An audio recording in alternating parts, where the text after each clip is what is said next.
Hey y'all, this is the Georgia Photographer live stream. We are officially live. Woo! It's been one of those days. So, how are y'all doing today? I've been working myself to the bone, trying to get stuff done in the shop. I've been doing photography. Uh, Ran into Phil and Heather on the street, getting their red photo, actually getting Heather's. I got Phil's earlier, and I don't know that he ever sent me another one. So, Phil's here. Hi, Phil. Thank you. There's Joy. Hello, Joy. Did someone break their foot? Yeah, Heather. Mine still works for now, but there's no guarantees on that. I don't know how long it'll hold up. All right. We had updates and things. So we got all the updates installed before it would let us move forward. Let's see here. We'll do a quick check here. Yeah, okay. Focus check. So I got a new strap for the Z6. I have just a little bit of gear talk, before we get too far along here to give everybody time to get in here and get started. But I've got two different kinds of these. Not think tank. Who makes the Everyday Messenger? What is that? Peak Design. I've got two different style of the Peak Design neck straps, and honestly, the narrow little lighter weight one I like better. Let's see, is the other one in here? No, I took it out. I've got the wider one, and the wider one has a rubber coating on one side so it don't slip off your shoulder. Problem is that rubber coating will flip over against your neck, and it ends up rubbing your neck raw over throughout the day. And this one's made out of some kind of real soft webbing, and it does. And I've one that I've been just kind of switching back and forth between cameras. I finally broke down and got another one for the Z6, so it'll have its own dedicated strap, so I don't have to keep switching them so much, because they're not super expensive for this particular one. It's pretty reasonable. But yeah, I really like this little small compact Peak Design neck strap. It's just I got for the real Z50. It's the same one. Yeah, the mid-size one. I've got the big one for the 850, and I've got the small Mm-hmm. one for the Z50. And I bought Logic dictated was like, well, get the medium-sized one for the Z6. And I hate it. I cannot stand that strap. It's too stiff. Yeah. The loops never. Yeah, it's just. I mean, you can tow a car with it, but something's not right with the fabric on it. Yeah, I just think I don't like it. I'm gonna move my headphone cord. Let's see here. I've got it looped around everything on Earth here. Maybe I won't move my cord. Guess I'll leave it. All right, we'll just leave it right there then. I can see me stepping on this headphone cord here in a little bit. Oh, look, there's been a bunch of chit chat. Hassan, how you doing? Thank you. That anytime I get to go on a photo walk with Grant, it's always a lot of fun. And this time we decided to do a half marathon for some reason, but we had a lot of fun on that walk. Let's see. Bass Angler, it's 5150 time. Yep, he's here again. There's Mike. Hey, yeah, I want to let everybody know that I really wanted to give Mike Mitchum a shout out. He sent us a donation through PayPal to help finance the channel, and that's much appreciated, Mike. I really appreciate that. And I wanted to make sure you knew that I appreciated it and that I just didn't see it and let it go. I don't see the PayPal account very often. I don't look at it as often as I should. I should look at it more often, and I'm going to start, because for the longest, no one ever did anything with it. And as of late, I've seen a couple of people donate to the channel, and I kind of feel bad because I went on a little longer than I should have before I acknowledged it. So I apologize for that, but I do really, really appreciate it. Thank you so much. Let's see. Peter Nagy's here now. Peter sent pictures this week. We got pictures from a couple of new people too. Really interesting people. Let's see. Arib is here. See Arib? He's a first time submission photographer this week, and he sent a photo, and it's pretty cool. I really like it. What?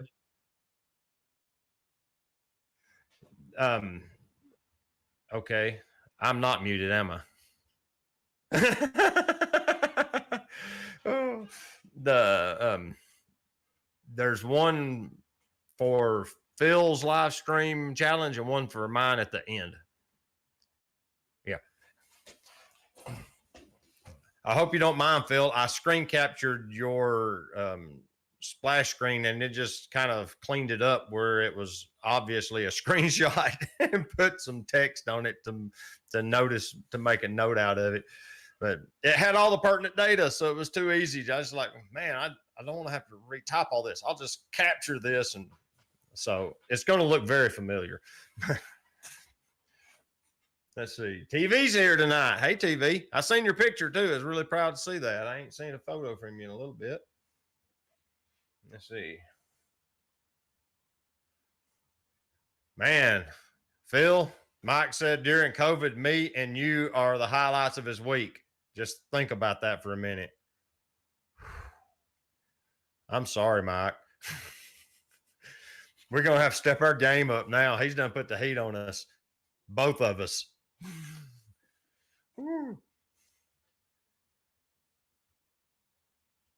Bass Angler says, rumor has it that David found $100,000 in an old camera bag he forgot about.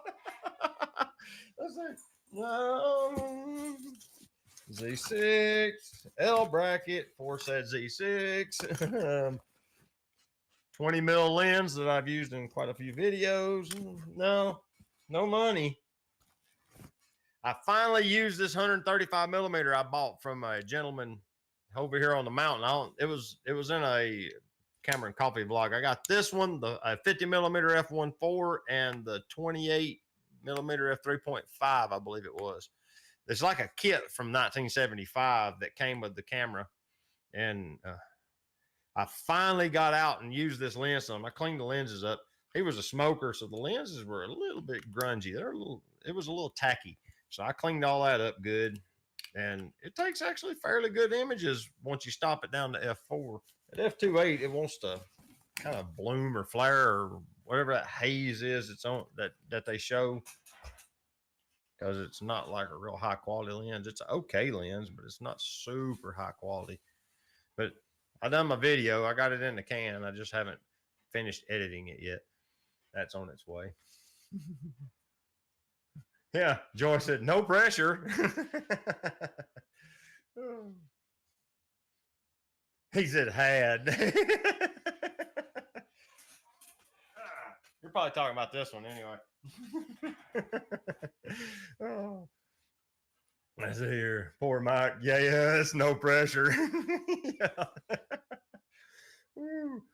All right. I get to talk about the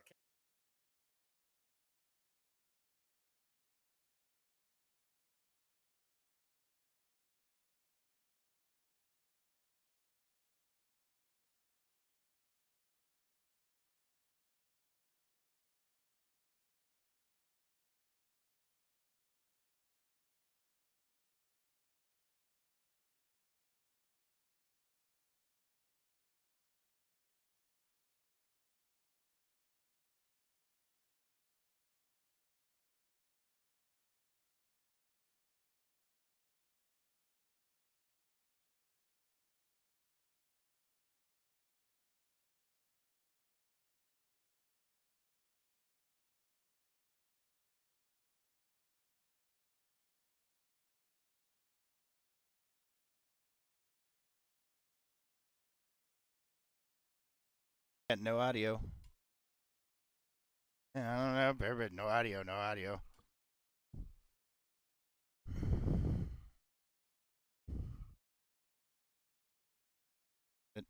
You need more audio?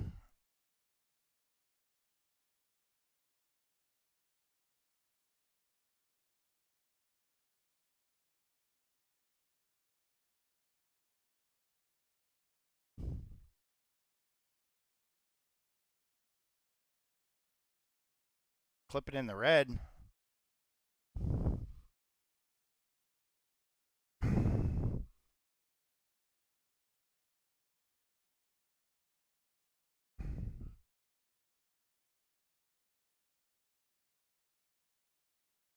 No, you're coming in here fine. If I can hear you fine, you should be coming out to the stream fine.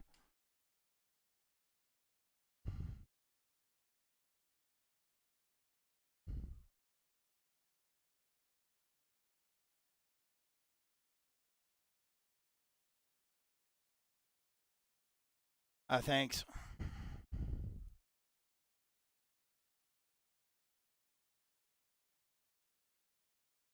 I actually got a good picture, just a good picture of that.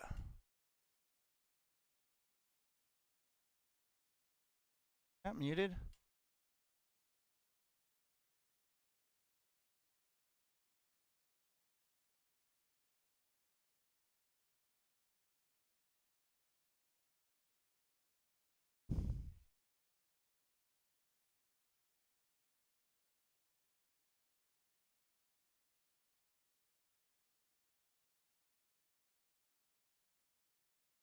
We can hear. Yeah, they still can't hear me. It's not going out to the stream. I don't know. It's going to you. Like you said, I see it on OBS.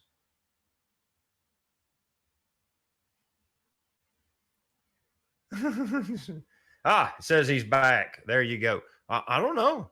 Do you know what happened? I don't, it must be something with the audio routing. All I did was I went and just I usually have the desktop audio all the way down.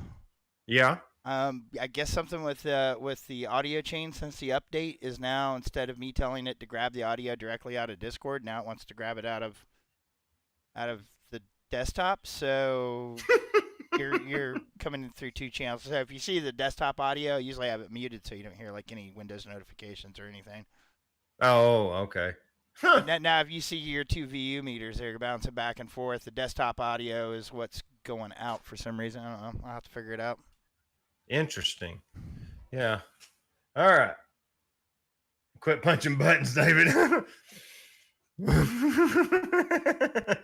I usually have the desktop audio all the way down. Hear you now. Okay, yeah, they said I'm back. I guess something with the audio chain since the update is. Yay, we hear you, miracles. Discord now it wants to we can hear you. Don't mess with it. Desktop, so okay.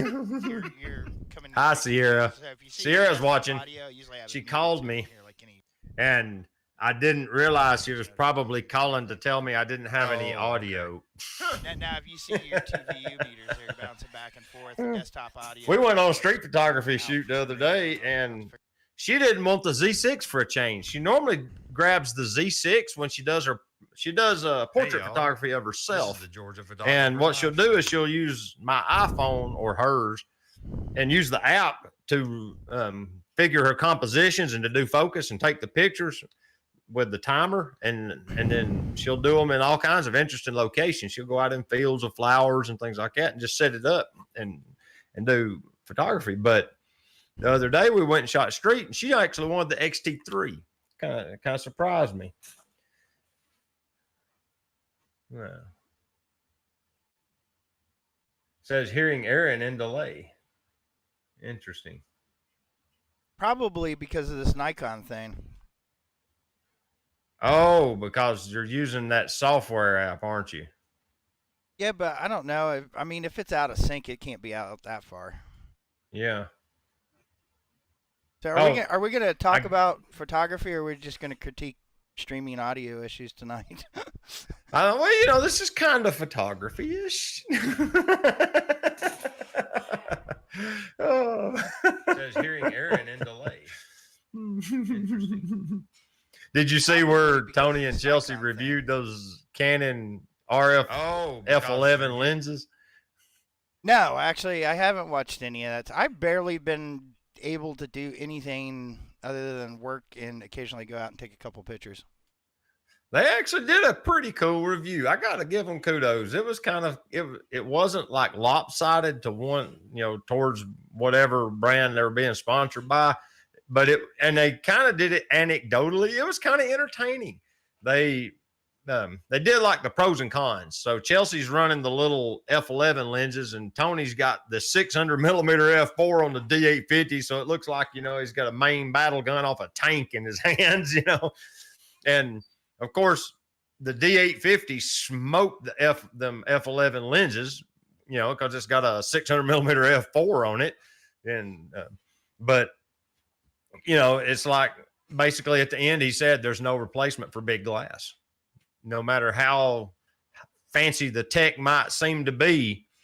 They're still not going to perform like the big glass does. You just can't trade it out. You get what, from 4 to 5 6, 5 6 to 8, 8 to 11, what, 3 stops a lot. Automatically your 3 stops on ISO better, so your noise is that much better out of the chute. And if you don't have really good sunlight pictures, the F11 is just going to be dark.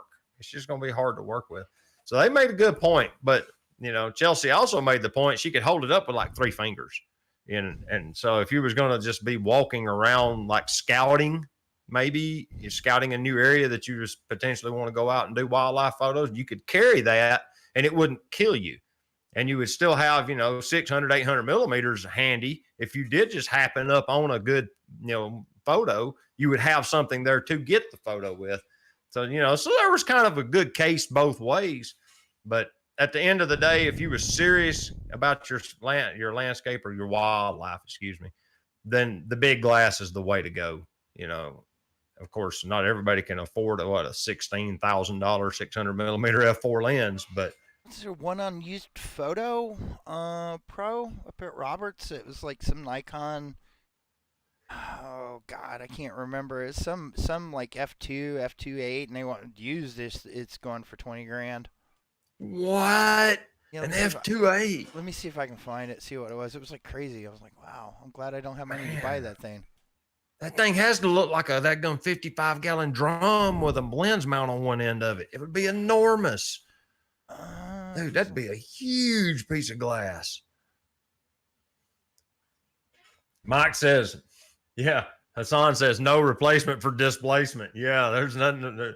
There's some truth in that. The internal volume of the lens. Somebody in China. Yeah, it probably is. Mike Mitchum says somebody in China broke down a Canon R5 and said the processor doesn't have its own thermal cooling pad. In other words, no heat sink. And it doesn't have any thermal compound at all. Of course, it doesn't have a heat sink, so there's no thermal compound. So it's basically just a bare processor handling all of that data flow. Yeah, you wonder why it gets hot and shuts down.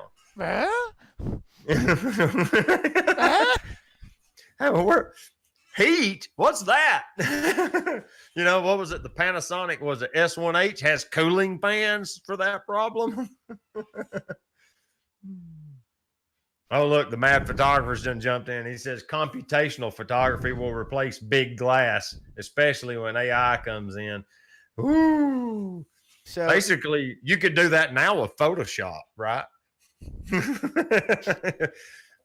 So here's the big glass. So and this is used. This is a 300 millimeter f2 AIS. So there's not even autofocus. $20,999. 21 grand for a 300 f2 AIS. Man, that thing's got to be enormous. Yeah, Cuban Rum wrote in and said it's the f2 lens. Yeah. Yeah, but right next to it is like the AIS 800 millimeter 5.6, 3 grand. Well, that's what, 3 stops slower. 3 stops slower, and 150% longer too. Yeah. Which, the 2 to 500 is a f5.6 constant aperture, and it's what, $1,100, $1,400, whatever it is new. So they're fairly reasonable for what you get there.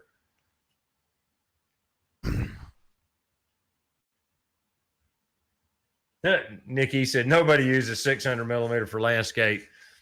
Bass Angler says, yeah. Bass Angler says, Nikki, a lot of people do. Yeah, but I'm pretty sure that they don't buy that 600 millimeter f4 for landscape. No, but what it's really good for, so like if you got a cool composition and you want to get that compression in, so you want to compress the background up into the foreground, really good for doing like out of shot, out of focus sunrises or sunsets, because then it just blows, blows the sun way up, or even the moon. But Oh yeah, yeah. it's really, you get to play with compression when you get really on that long telephoto end, and so it can be fun and advantageous. So that's kind of like the way Peter Lick's pulling off them giant moon shots and stuff. A lot of that stuff's Photoshop, but I don't know if that's exactly what he did. Right. Yeah, there's some compositing here and there. But yeah, and that was it. They say you have to shoot the moon as it breaks the horizon to get it. It's bigger when it's just coming up than it is Yeah. when it's directly overhead. Yeah, that's what was it? Atmospheric diffraction or something like that. Mm-hmm. I could be wrong on the terminology.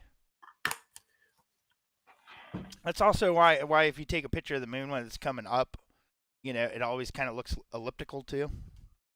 Right, because it ain't round yet, because it's being bent by the air. Yeah, the light passing the air through the air. is diffracting the light, and yeah, it kind of bends it. Yeah, the water droplets and the humidity bend the light or something. Yeah, it's interesting. Look, RD's actually says he's using mine right now, shooting birds while listening to the stream.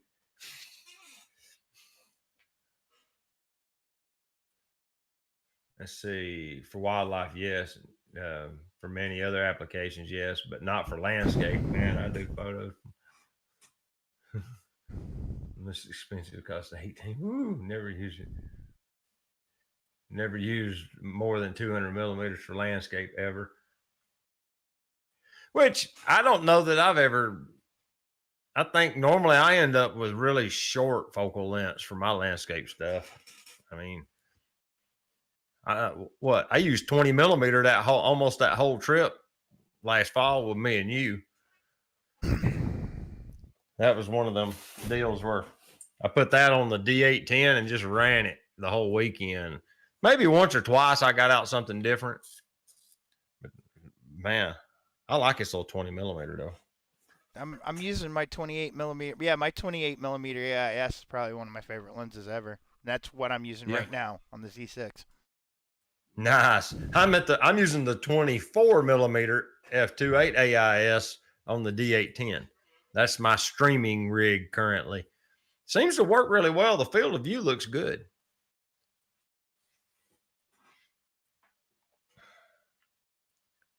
Phil said he made a nice waterfall photo once at 500 millimeters. Nice. Phil gets that 500 millimeter f4 out more than you would normally think. That lens is big and heavy, and he's out and about with it a lot taking photos. Get your lens out and take a picture. There's Gary. Cuban Rum said he used his D500 and his 500 millimeter for landscaping the Great Tetons. As big as them mountains are, I can understand. And the compression would be cool, like you're saying, Aaron. It would give some really interesting compression. And I've gotten, like, I'll take my Tamron out, and some days when I'll go out walking, like a park or out in the woods, that's the only lens I'll take with me. And I'll usually have it on the D500, and so that gives you, I can do wildlife, but you start learning how to, you're running 150 on top of a crop sensor, so that gives you what. About 2.25. Yeah, 2.25. So my minimal focal length is like 2.25, and you have to think about what you're shooting, and you have to back way up. But heck, I only carry one lens out there with me, and so that's always a plus. Mm-hmm. Yeah. You really have to think about your compositions. That's something that it took me a while to figure out. Like I like the focal length of the 85 mil, basically focal length. It's about 50, 55 on a crop sensor. I like that field of view. That's just the way it looks. It just looks good to me. So I shoot with that a lot. And when I shoot street photography with it, I end up having to really, like, if I bump into someone and want to do a portrait, I wind up having to take 4 or 5 steps back to get a good framing because I'm used to them normally being further away. And you learn to work with it. Yeah.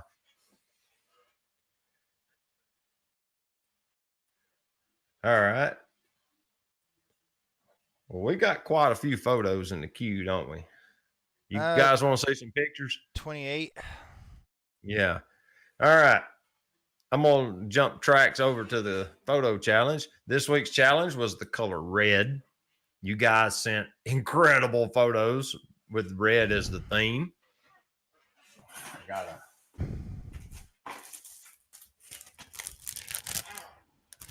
I got a big spot right here on my glasses. So I'm going to get this out and rub it around in circles on it and hope it doesn't just make a huger smear. That's a word, right? Huger. Yeah, I guess so. All right. I gotta add something here. Oh, I forgot to add all sorts of stuff. Hold on a minute. All right.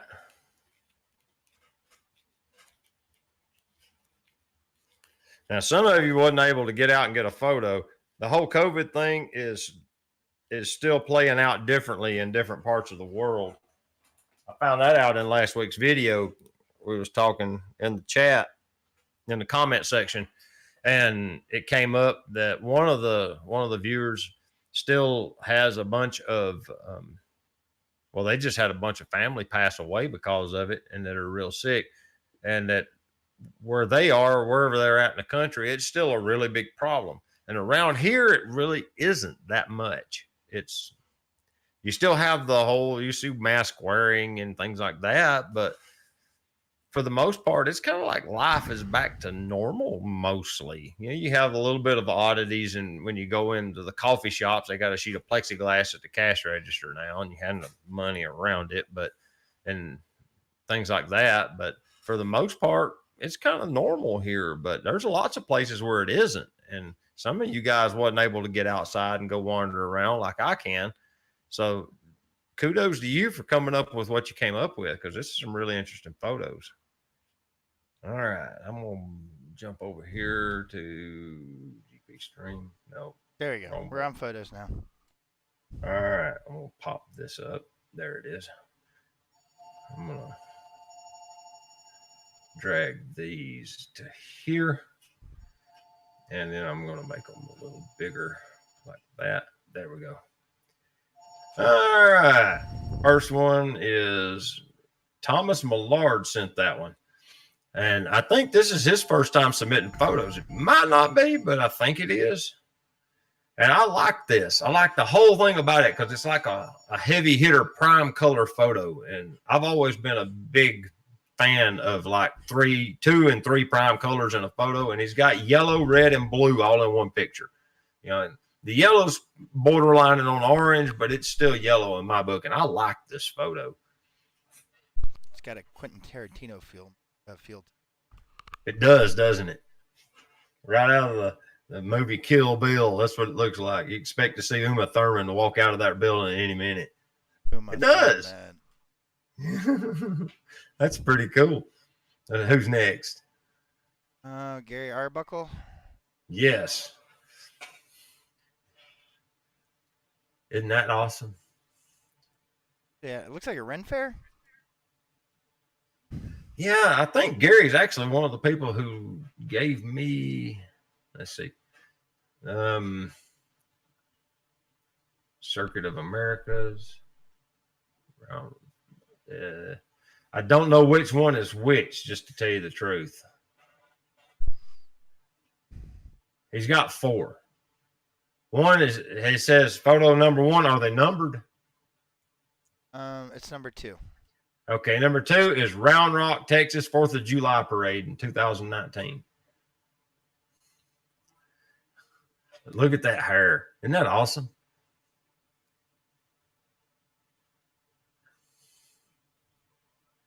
Heather said, my Disney brain went to Ariel. That's a pretty good one. Let's see the next one. Cuban rum, number 4. I might have, let's see.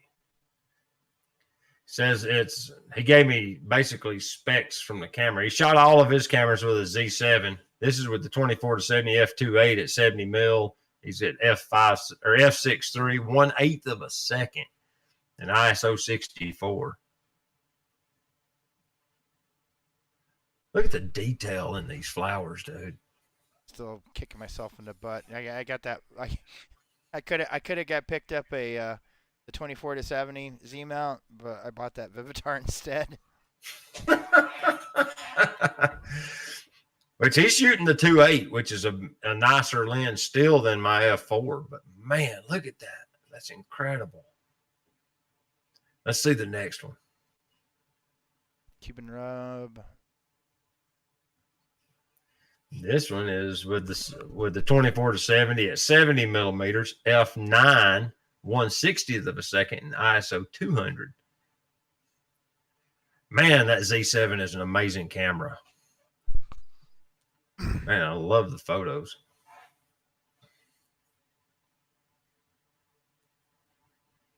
Cuban rum #1. Yeah, look at that. This is same setup at 60 millimeters, f3.5, 1/160th, and ISO 400. Yeah, he sped the shutter up a little bit because the fish were swimming, I bet. That's pretty cool. That reminds me of Finding Nemo. It's not a clownfish, but it kind of gives you that look on that lower one.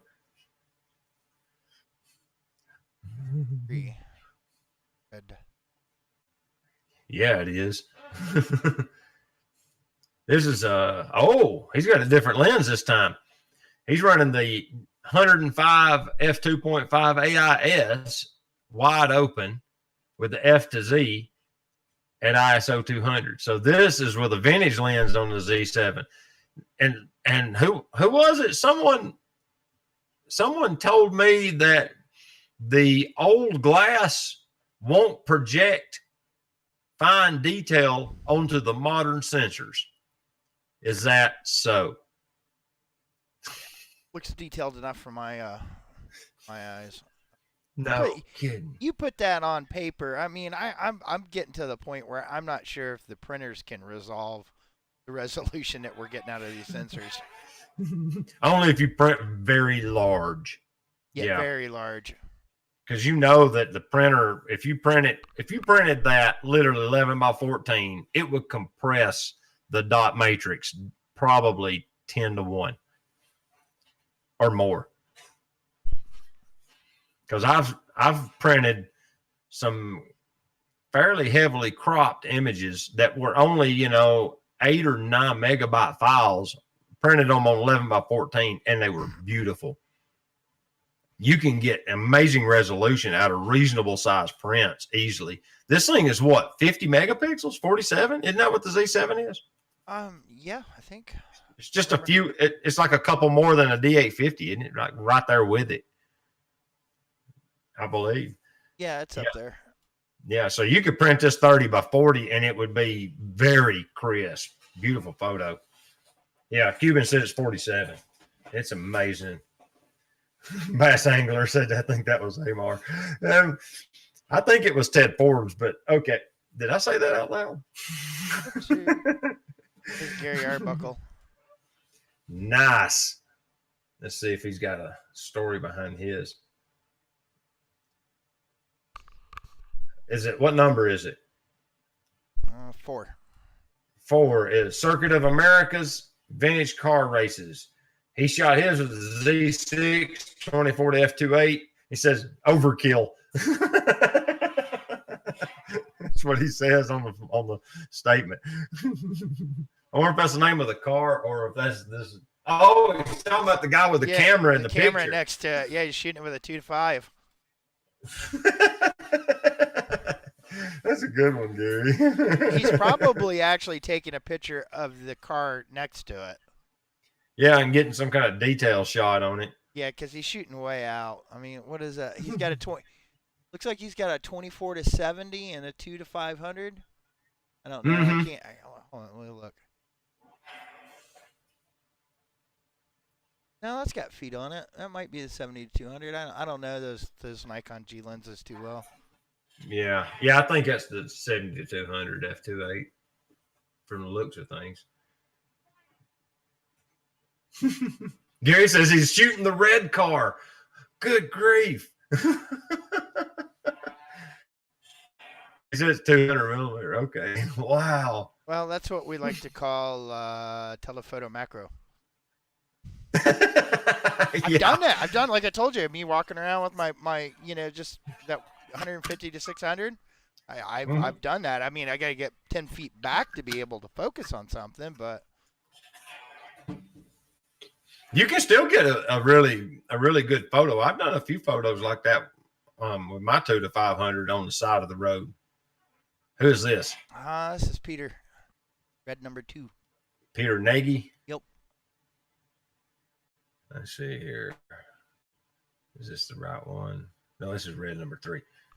He sent me 2 separate emails, so I got to get to the second one. There we go.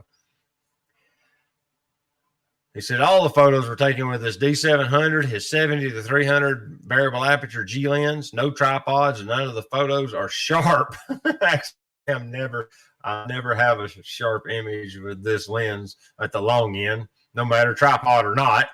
But at least it's very compact. The color saturation is high, but we want red.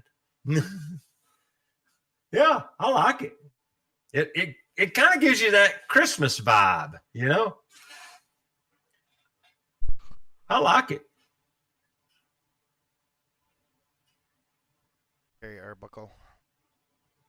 Oh, that's another one of those circuit races.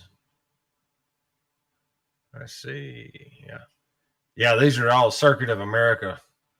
Well, number 3, I bet. I bet that's a number 3, isn't it? That is number 3. Yeah. He shot this with a Nikon D3 and the 2 to 500 f5.6. Formula One car, yeah. Wow. Now, I got to give him credit here because I have been stepping up my panning blur game. And, dude, to get that shot, what's he racked out to? What's it say in the metadata there? 1/3. I don't know what he's shooting at, what the focal length is, but it's 1/320th of a second. That car's going so fast that it's still a blur at 1/320th. Wow. Yeah, you can see it by the sparks on the back of it. Wow. Oh yeah. Dude, that's a cool photo. I don't know if it's dragging something or if it's actually the brakes. I've seen brakes spark like that too. Yeah, or he's hit a bump and the chassis bottomed out on the pavement. Them things don't have much chassis movement, though. That's pretty cool. Shoot, he could run over a lug nut on the racetrack and it would do that at the speed they're probably going. This is pretty cool. He shot at 500 millimeters, you said. Wow. This is Peter. Yeah, it's Peter. I don't think we can get any more red than this. Yeah. You have a red bird on a dogwood tree. I don't know. I mean, it's like you said, it's tough choice because he's got several red bird photos or cardinals. My bad. I don't know if I like the one in the red scene or the one in the green scene better. Is the green one next? No, but I can jump to it. All right. Show that one. See, I don't know if I like this one better or the other one because this one has the contrast with the green background, but the other one, it just gives you that feeling of nostalgia. Is almost what is the word I want to use. Go back to the other one. That needs to be on a Christmas card. It does. I mean, it just gives you that feeling of Christmas or, the happy times of year when you're, it just has that vibe. And I like this one though. Look how vibrant the cardinal is. I mean, the focus is perfect. This is a beautiful photo. He's complaining. He thinks they're soft. And I'm like, man, that's an awesome picture. I'd print this, Man, he holds some high standards for himself because this is an amazing photo to me. Let's see who's next. More Gary Arbuckle. See, I do when I do like red shots, I'll desaturate the whole image. I love doing this right here. What he does. Okay, I think this one should be Number 1. Okay. So this is the Z6 with the Tokina 16-28 at f2.8 in Georgetown, Texas. Yeah, and it makes the motorcycle jump out off the page. Trying to see if I can get to one of my pictures. Yeah.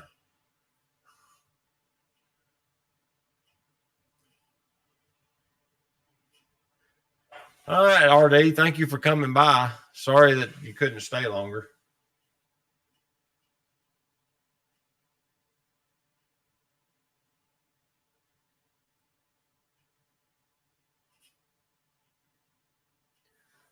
Man, that's a cool photo. Let's see what's next. Well, Thatch. Oh yeah, I'm gonna hazard to say that this happened at Disney World. All right, where's Phil's at? I saw his name. Phil might have been one of those people that sent his to the old email. I don't see him in my current email folder. Interesting. Let's just jump to this one, since I happen to have them both open. Phil Thatch, there it is. Yep. Street photography at Disney Springs, XT3 and the 55-200 at 95 millimeters. Look how crisp that photo is. That XT3 is an amazing camera. If you've never used a Fujifilm camera, okay, let's just put it this way. If you don't want to get addicted to using a Fujifilm camera, don't pick one up. They're very addictive machines. You can 1, 2. Okay. I need to back off the mic a little bit. I'm pretty hot coming in, ain't I? All right. There we go. And I like that. I like the fact that it has they're doing gestures, you know, there's action in the frame. They're not just standing there staring at their phone, you know. I really like this kind of photo much better than that.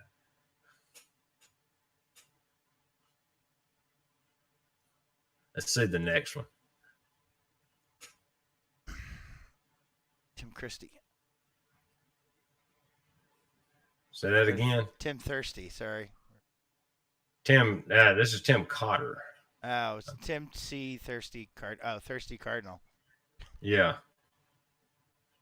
Let's see if it's this one. Nope. He sent 2 emails as well, so I have to check the other one. Oh, he sent 3 emails. Yeah. Okay. Basically, he didn't have time to get out, so this was one of his more recent Cardinal photos, so he used it as a submission. He sent, as he found better photos, he kept sending them, so I got a couple of emails from him. But look how sharp. Look at the feather detail in that little guy. Man, birds are awesome. I'm just kind of glad they're not bigger, because then we would be lower on the food chain. Let's see the next one. Mike Mitchum. Mike Mitchum. Let's see if he's got some data in here. My eyes spy something red is what it says. Man, I like how it's got little tiny yellow flowers inside of the bigger red one. That's pretty cool. You get remember how I said I like the 2 or 3 prime color kind of thing? You got the red and the yellow in the same subject. That's a really cool flower.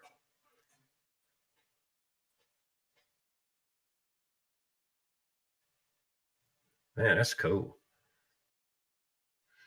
He's got quite a few. Let's see another one. Check that out. They're saying they think it's a Mexican sunflower.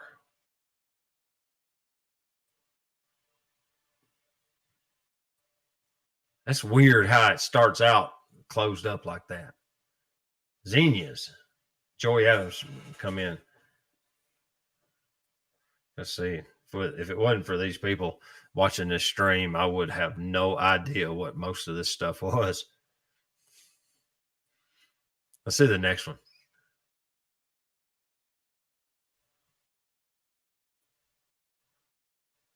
Do you see the butterfly?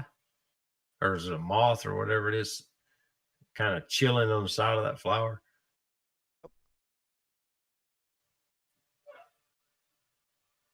Uh-oh, I've done something here.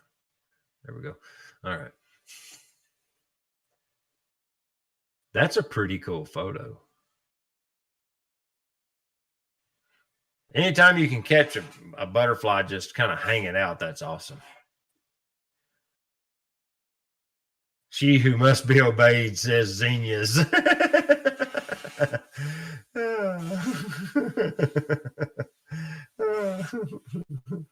Let's see the next one. All right. Who's that? Neville Cole. Neville. Okay. There it is. Victorian mailbox with Golden Jubilee, 50 years. That's June 1887. Still in use today. Wow. So that mailbox has been there that long? Diamond Jubilee. Interesting.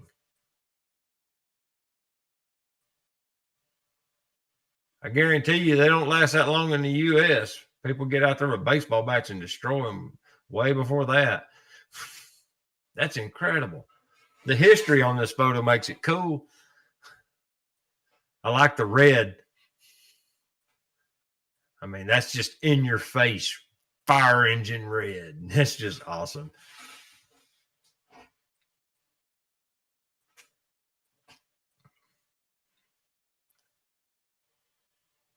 Trying to not make such squeaky noises all the time. Because I can hear it. Yeah. The Queen is almost that old, and like I said.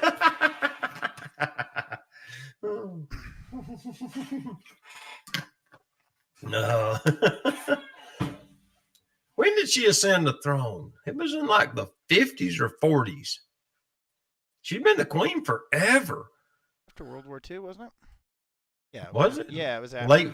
Because they had like problems with the brother, and they had to like, what was that guy? I can't remember his name. The one they exiled. Yeah, I don't know. 1952, Gary says she ascended the throne. Yeah, she's been queen a long time. Let's see the next one. Smith. Wow. TV. Let's see. He said the photo was taken with the 80 to 200 f4.5 manual lens. He's 1/400 f8, 135 millimeters, and ISO 500. Look how vibrant everything in Texas is.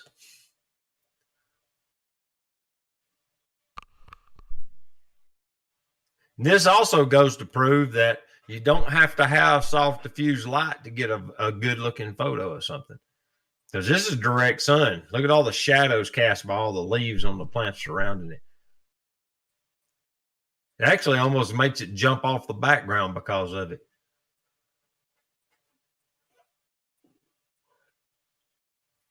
I like this.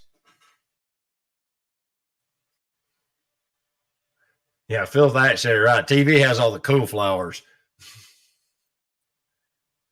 Heather says it almost looks like coral. Yeah, kind of does, don't it?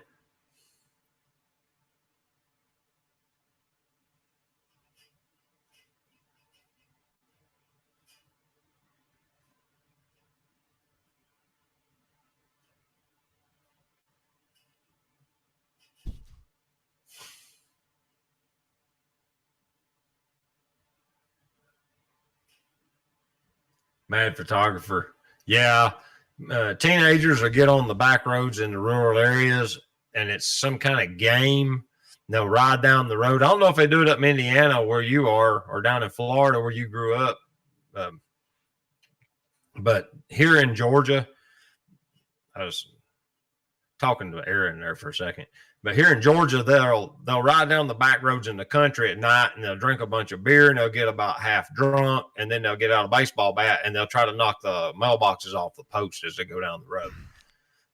Sometimes it doesn't end real well for them and they wind up breaking their wrist. But for whatever reason, it's been something that's been going on for decades. And I can remember being a teenager and people bragging in high school about doing it then, you know, and I've been out of high school for 35 years and you still see them. So they're still doing it. So it happened to me twice and like, it hasn't happened in a few years, but it happened for like, 2-3 times a year, in a row. Mailboxes aren't cheap anymore. Yeah, no, they're expensive. And I had a friend that worked at GE with me back in the 90s. His name was Joe Smalley. He was a welder by trade. And his was down in the back roads where they would always like ride around to drink their beer at night on the weekends and stuff. And his was one that they would target readily because they would throw their beer bottles at it. So, they'd come around this curve and it was a little bit of a straightaway and they'd like try to do a game of tag with an empty beer bottle at his mailbox. And he got tired of them doing it. And he made a big, heavy steel liner that slid inside of it out of plate steel, 1/4-inch plate steel, and welded it all together and basically armor plated his mailbox from the inside, made it where it just slide inside of a mailbox. And of course, after that, they wasn't able to destroy his mailbox anymore. They had dents and dings, but it didn't completely destroy it. He also made a big steel post he poured full of concrete so that they wouldn't be able to like knock the post over if they hit it hard. But man, yeah, dude, that's a thing. You see them, you'll see brick mailboxes down here. And that's why they'll build a little brick column and they'll sink the mailbox in it just so people won't knock it off with the ball bat. 99% of the time, that's why they do it. It's ridiculous, but they do. It's just sad. Yeah, we have an extra problem up here is snowplows. Oh yeah, they clip them with the plow. Yeah, it's a lot of mailboxes get taken out during the winter. There's a place out of Minnesota designed a mailbox that's kind of like a cantilever. So it's just one big kind of rod that curves out to a horizontal plane. And it sits way back off the road, and you put your mailbox on it. So if anything hits it, it just swings out of the way, and then it comes back down to center position. That's actually a really good idea. Snowplows can push it out of the way without knocking it over. Yep. So if I ever have to deal with that again, I'm gonna get one of those. Bass Angler said, "Come on, Dave. Don't say you never did it. Actually, I never did that one. I might have threw a bottle or two at a road sign, but I never did a mailbox." About the worst thing we ever did, we picked up a Volkswagen picked it up from somebody's house, and we put it right in their front door. You get about 6-8 guys. I mean, you can muscle around a Volkswagen fairly easy. Yeah. They don't weigh but what, about 900 pounds or 1,200 pounds, like you said. Yeah. So we picked it. It was out by the road. We all picked it up and carried it up to the front door and put it like 6 inches from the front door. That's a good one. I'm gonna put another picture up on the screen.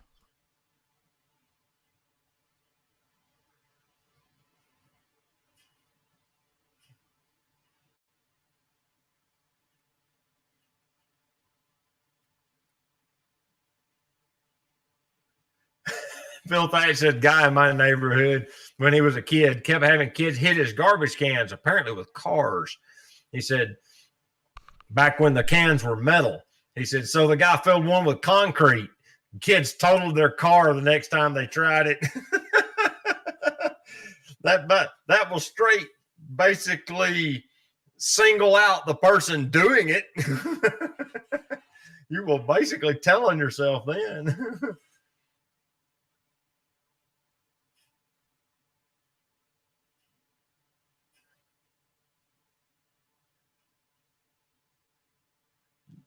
Richard Starkey wrote in and said the rail mailbox was from Queen Victoria's Diamond Jubilee, which was in 1897. He said, and he's enjoying the images here in the UK. So he's from England as well. But wow, thank you guys for tuning in all the way from across the pond, as y'all say. These are definitely genius. They're trying to get us back on the path. I switched the picture. I like the butterfly. Who put this one up? Mike Mitchum. Oh, okay. Yeah. Moment I opened his emails, that one came up. I like this one a lot.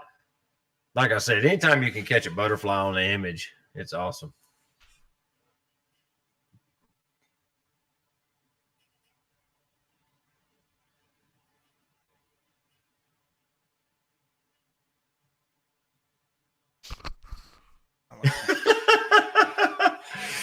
Dude, we got some really good stories in this chat. I got to read this one from James Oliver.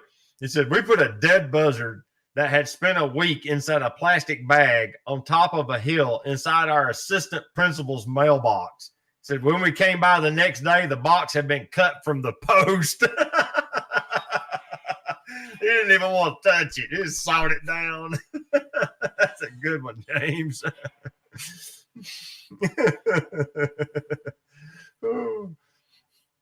Now, who done the bird in the hollow of the tree? Was that Mike Mitchum too? No, it's Tim. Tim Cotter, wasn't it? Yeah. There's no description, but I think that's a woodpecker, isn't it? No. Phil. What kind of bird is that? Him and Joy should know. We're calling in the experts. Joy's already saying it's a red-headed woodpecker, and so is Phil. They'll jump. They're our local experts on it. I like that. I like how it's just poking its head out to see what's going on. That's pretty cool. James said that was over 50 years ago. That's timeless. Let's see the next one. Good boy. Do I remember anything about Heather's photos? Let's see.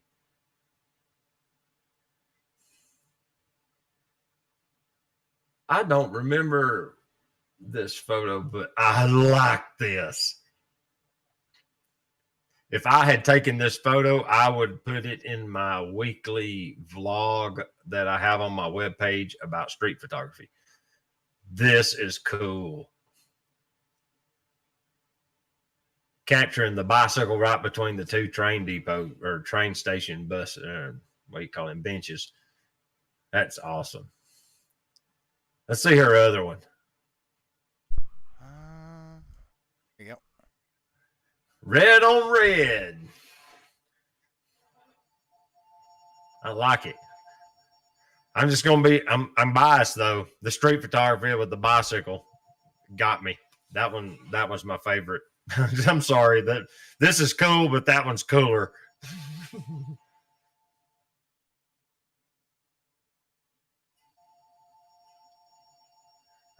She said that's the spot she found that she liked so much in downtown. Nice.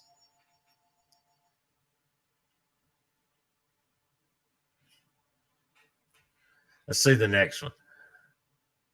Joy Adams.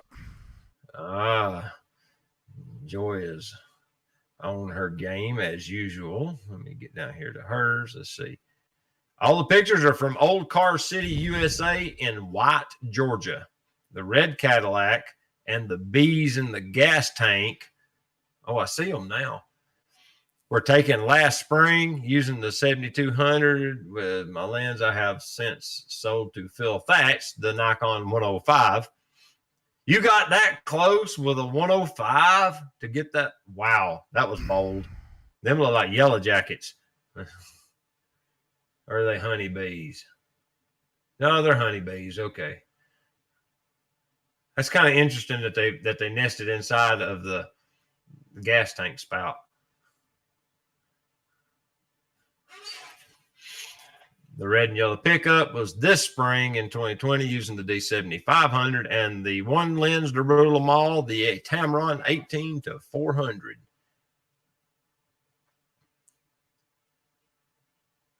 Nice. Mike says, did you see the car with the tree growing through it? Let's see the next one. That one was taken with the Tamron 18-400. All right, Joy, we got a question. Is this the truck that had the honeybees nesting in the gas tank? Show us the one with the honeybees. That one? Oh, there you go. Yes. Yeah, check that out. It looks like the same truck.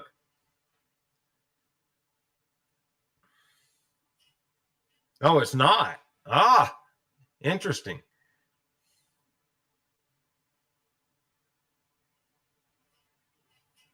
Oh, it's the next one. Interesting.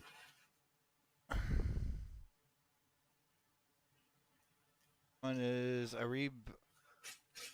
Oh. Yeah, he's a new submission. Let me get over here to his photo. Let's see here.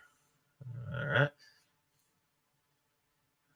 Arib Iqbal, I believe is how you pronounce his name. He says, this is my first submission for your stream. Of course, he's giving me, like, let him know if he did something wrong or needs to do something different and whatever.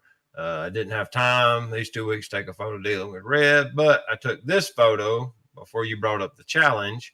It was about the difference in my facial expression with a mask on.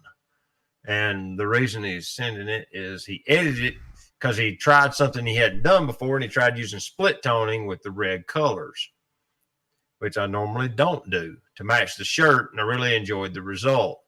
And so he's basically, his submission is, it has red, and he was working with red, so he decided to submit it for his red photo. And I think it works. I like the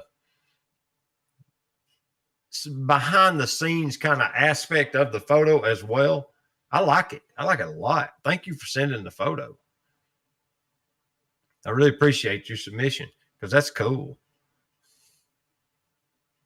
Yeah, Joy said it well. I love the perspective. I would have never thought to do this. That's a really interesting angle. You did print the bees, good, because that's a really cool photo. To get that close with the 105 was bold. And the caddy. Yeah.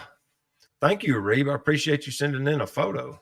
That's a really cool photo. See the next one. That's it. What? Yeah. Do you know that me nor you submitted a photo to our own challenge? I actually was so busy, I didn't even know what the challenge was. That's right. You wasn't able to be at last week's stream. So no, and I didn't watch it. I all. watched like 30 seconds of it, and it kept chopping up, and I'm like, yeah, okay, never mind. Yeah, it was kind of frustrating. I'm sorry. Yeah, that's okay. Let me see if I got to add some stuff here real quick.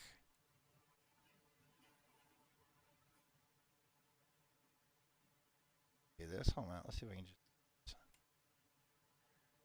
Yeah, we're about to pull up the screen, aren't we? Hey guys.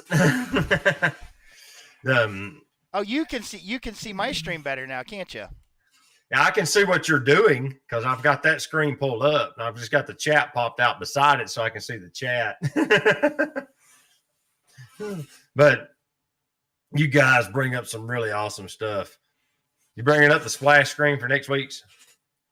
Yeah, I gotta build it. I gotta build it up here real quick. Yeah, it should be 1080 or 1920 by 1080. It should fill the whole screen. Should, but might not. I thought I'd done them that big so that they would be like the right aspect ratio.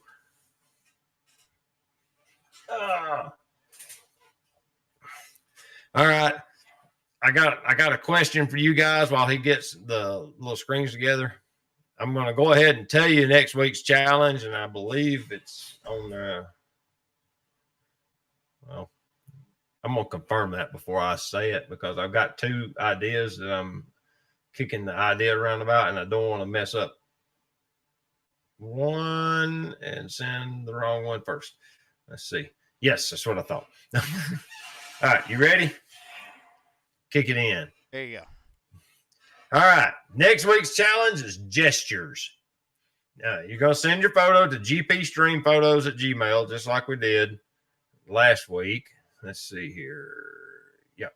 gpstreamphotos@gmail.com. Now, I've got a note on here that said this is not limited to human beings, but the intent is to capture a meaningful gesture somehow. So, if you can like get dogs are pretty good, and cats especially are good with like expressions and things. A cat can give you the expression of contempt without even trying.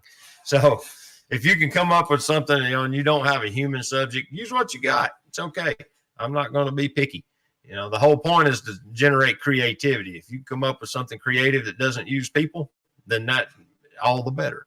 So that the challenge is gestures. Now, kick in Phil's panel. Yep. And as you can see, this looks vaguely familiar to Phil's live stream splash screen, except where I put the black bar at the bottom and put his name on it because it had a whole bunch of like the little Windows stuff from where I'd done the screen capture. So next Thursday,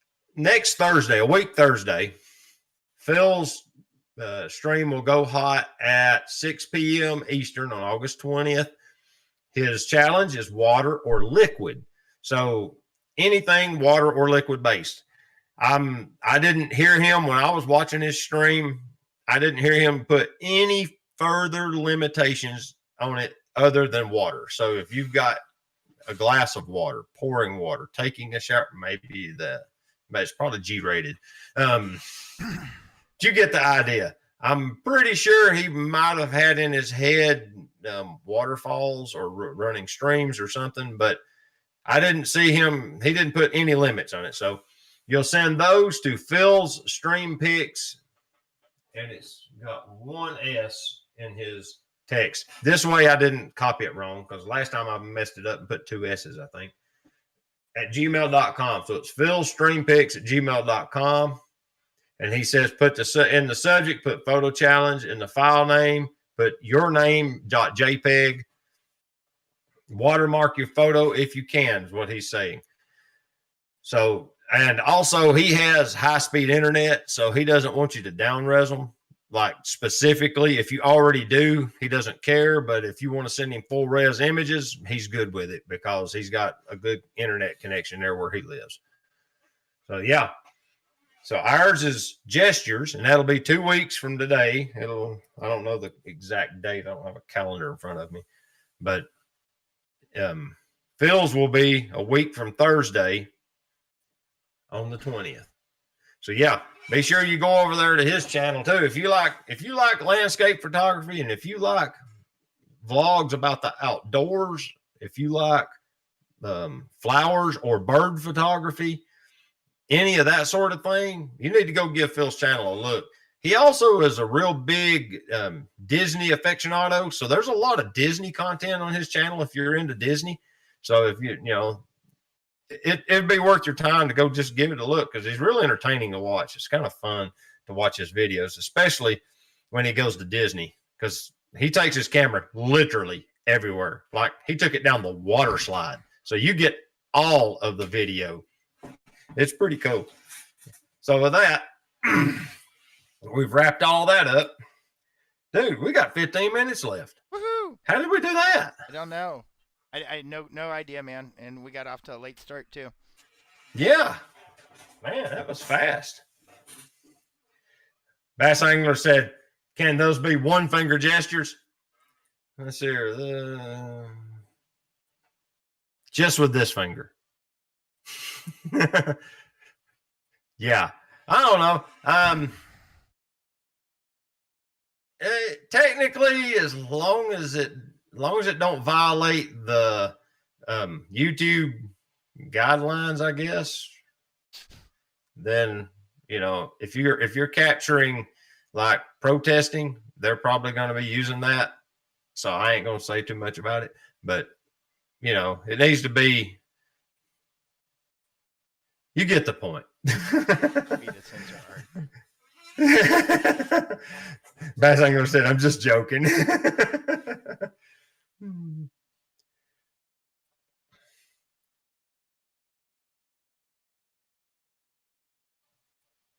I am here. Better late than never. I was putting WeatherTech mats in my truck. Woody Mallory checked in. Hey, Woody. Thank you for coming in. I use WeatherTech in my truck too. Worth it. Totally worth it. If you let's see here. I had 3 things to talk about today. We talked about the Canon R5. Let's see here. What was the other ones? I can't remember now. I feel bad because I had some good subjects and I didn't write them down because I thought they're so obvious I won't forget them. And here I am forgetting them. You can use the Nikon camera as a webcam. Oh yeah, that's what I'm using. Yeah, they've come out with a utility to. How does it work exactly? You plug it in, or you install it. There's nothing to configure. It's just like a background service, and then when you plug the USB cable into your camera, it recognizes it as a video source, and then whatever program you're using, for the exception of Discord, you select that as a video source. Discord just shows you the Nikon splash window reversed. Interesting.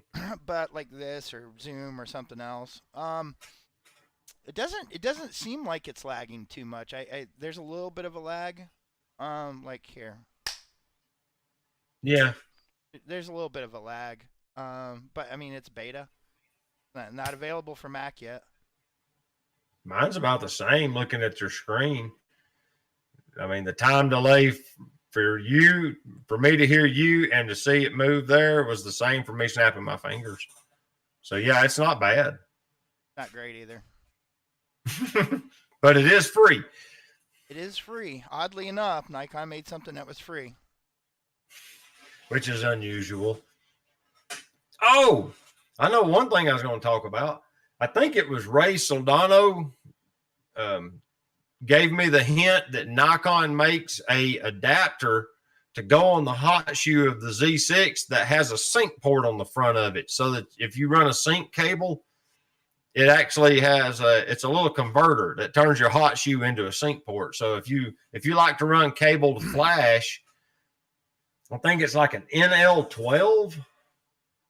Let me just check. Could that work on that little idea that we were discussing the other day? Oh, I spelled it wrong. I've been using it to shoot my thumbnails for my YouTube channel because I'm using, it's called it's the AS15 sync terminal. Let's see. I can grab the screenshot from right here and kind of copy. Come over here in the chat and see if I can drop this link in. Ooh, that's going to make a mess. Let's see if it does what I want. Oh, it's too many characters. It won't let me. I got the B&H link. Let's see. I can't.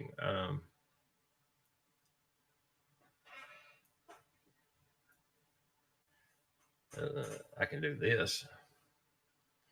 Whoop, whoop, went too far. It won't let me drop a picture in chat, will it? Oh, Cuban Rum told me. Yeah. Thank you. I couldn't remember exactly. And it works like a dream. It worked perfectly. Let's see here. Yeah, this one. Let's see if I can make this work. I'm going to try. No, it won't let me do it. I thought I could drop a picture into the chat, but it won't let me.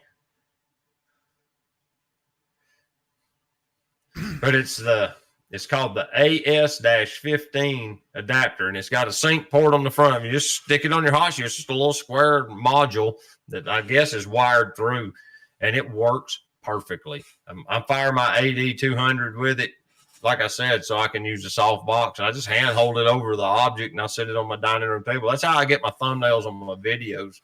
Here lately, I've been trying to kind of improve the photo quality of them and make them more consistent when I do my lens reviews, and that's what I've been using, and it's been working great. So yeah, I appreciate that, Cuban. That was a big help. I really appreciate you letting me know that.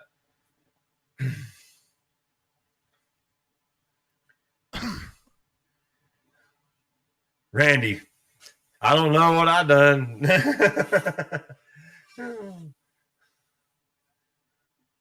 ADVR, that's Adrian. He says, yeah, Nikon doesn't make nothing for their users, LOL. I feel like they don't care about my purchase. Sometimes you wonder that, yeah, because they have this sort of elitist kind of mentality towards their user base. Did anybody read that article that was on f-stoppers that they allowed to be published? It was like, the best thing for the photography industry for Nikon to quit.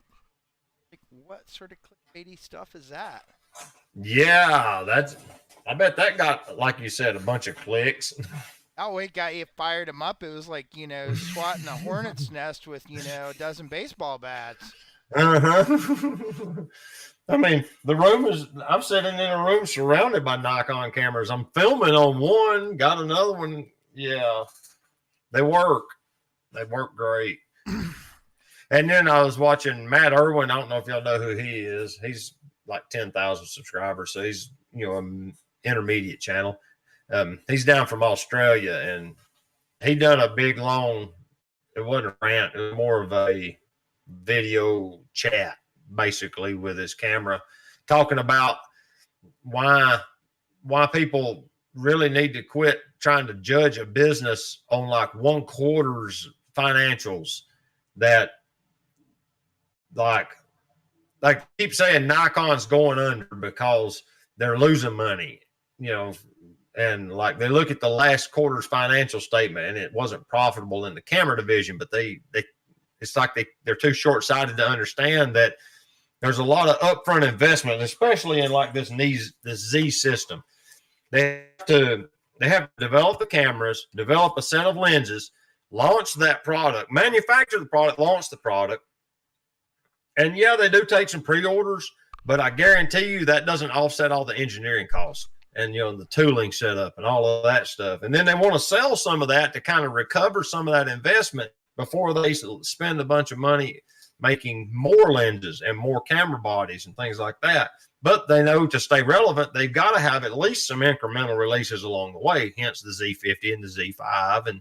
And you're starting to see like the 24-72-8 is supposed to be coming out at the end of the month. And you've seen a bunch of like intermediate primes is what I call them. The 1.8s are kind of intermediate class primes in my book. They're not the super stellar 1.4s or 1.2s, but the point being, it was a very expensive thing to invent this camera and to bring it to market. And it's the big brother, the Z7. Just to bring those two to market was a very large endeavor, and it was not cheap. And they're investing for the long term.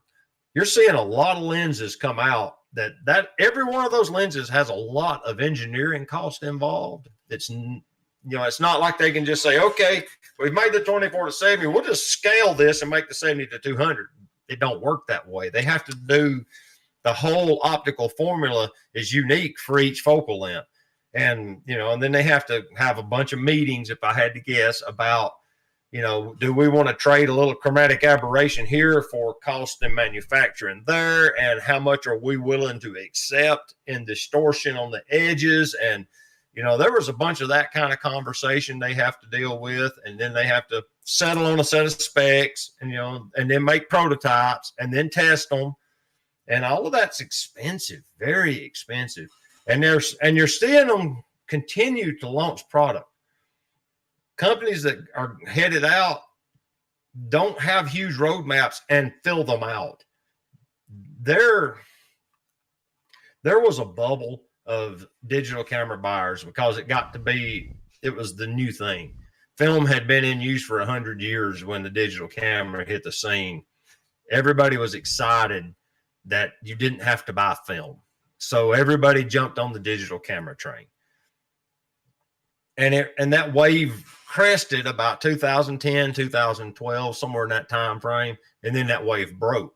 And there's a huge saturation of people that went out and bought mid-grade digital cameras like the D40 and the D60 and, you know, the whatever the Canon equivalent is. And all of them little prosumer cameras you notice that are gone now because the iPhone come out. There was gazoodles of those. And everybody got used to digital, and then the iPhone come along. Well, that become the snapshot camera, here it is. And that's what you take your snapshots with. That's your little Kodak Instamatic, and now the market's kind of shrank back to the legit enthusiast, the prosumer person who wants to they call it, they've got that buzzword for it. Do the side hustle, make a little extra shooting, senior portraits or something. And then you've got the pros. And those people are going to continue to use product that they're familiar with and that they like. I like Nikon. I just do. And you're going to have that base. Well, it's kind of recontracted back to that base of users now. And it'll stabilize. And you're going to see it stabilize over the next year or two. And then there's going to be a new kind of market game plan, and they're going to start working on taking over the market share again like they was before this little boom happened. And that's what's happening. I don't think you're going to see any of the major camera companies go away. I really don't see it happening. They might not offer as many new camera bodies or lenses as they used to for over the past 8 or 10 years, like Sony dropping a new camera every 6 weeks. You're not going to see that, but I think you're going to see good quality cameras from the big 3 or 4. You're going to see good stuff from Fuji, Nikon, Canon, Sony. Sony's in it for the long haul. As long as cameras are profitable for Sony will make cameras. They're a consumer electronics company.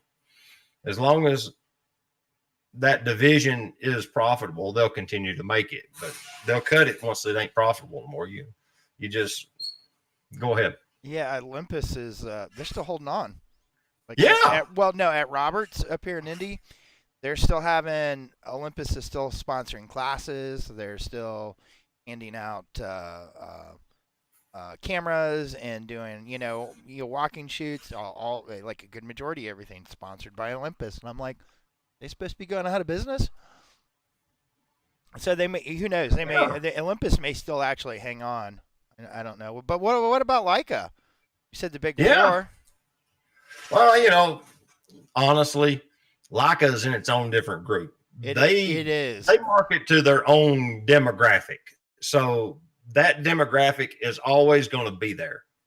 You got street photographers and literally doctors. If you go on their website and you order an owner's manual for one of their cameras, it's got a surname box, and then it's got a box where it brings up PhD,